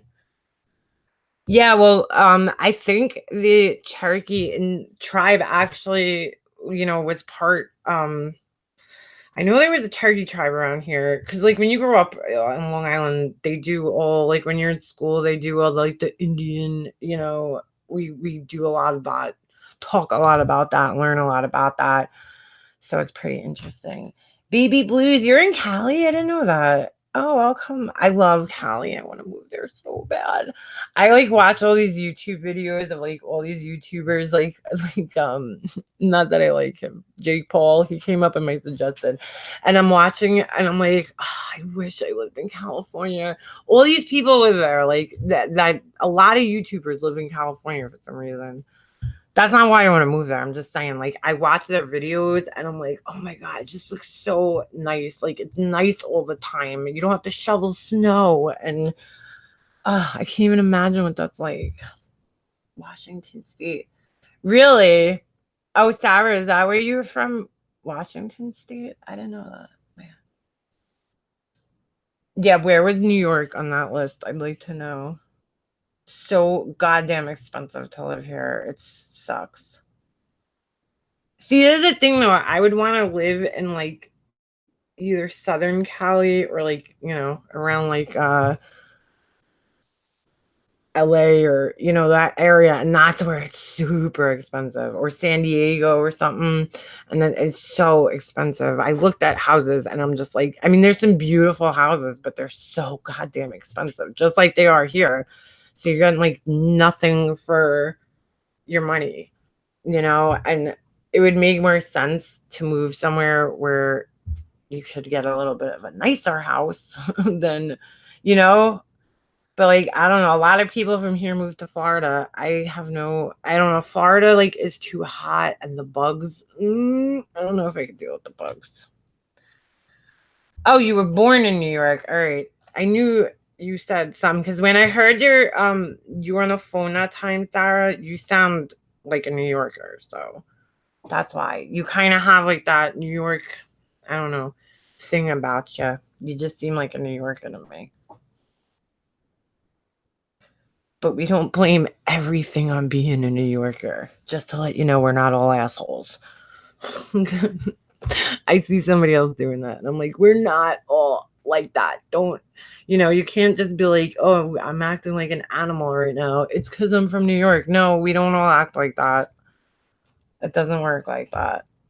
And Life Rewinded, if she was still here, would tell you. Okay. All right. I'm going to have to get out of here, though, because my son's getting off the bus in like 2 minutes. So it was so nice talking to you guys, and Em for inviting me on her channel, even though we ended up on my channel. And I'll be back. I will definitely be back doing lives. This is a good test run. I feel safe now. So I'll be back. Thanks, guys, for coming. Not all Californians are terrible drivers. Neither are all New Yorkers. But all New Jersey people are horrible. And with that, I gotta go.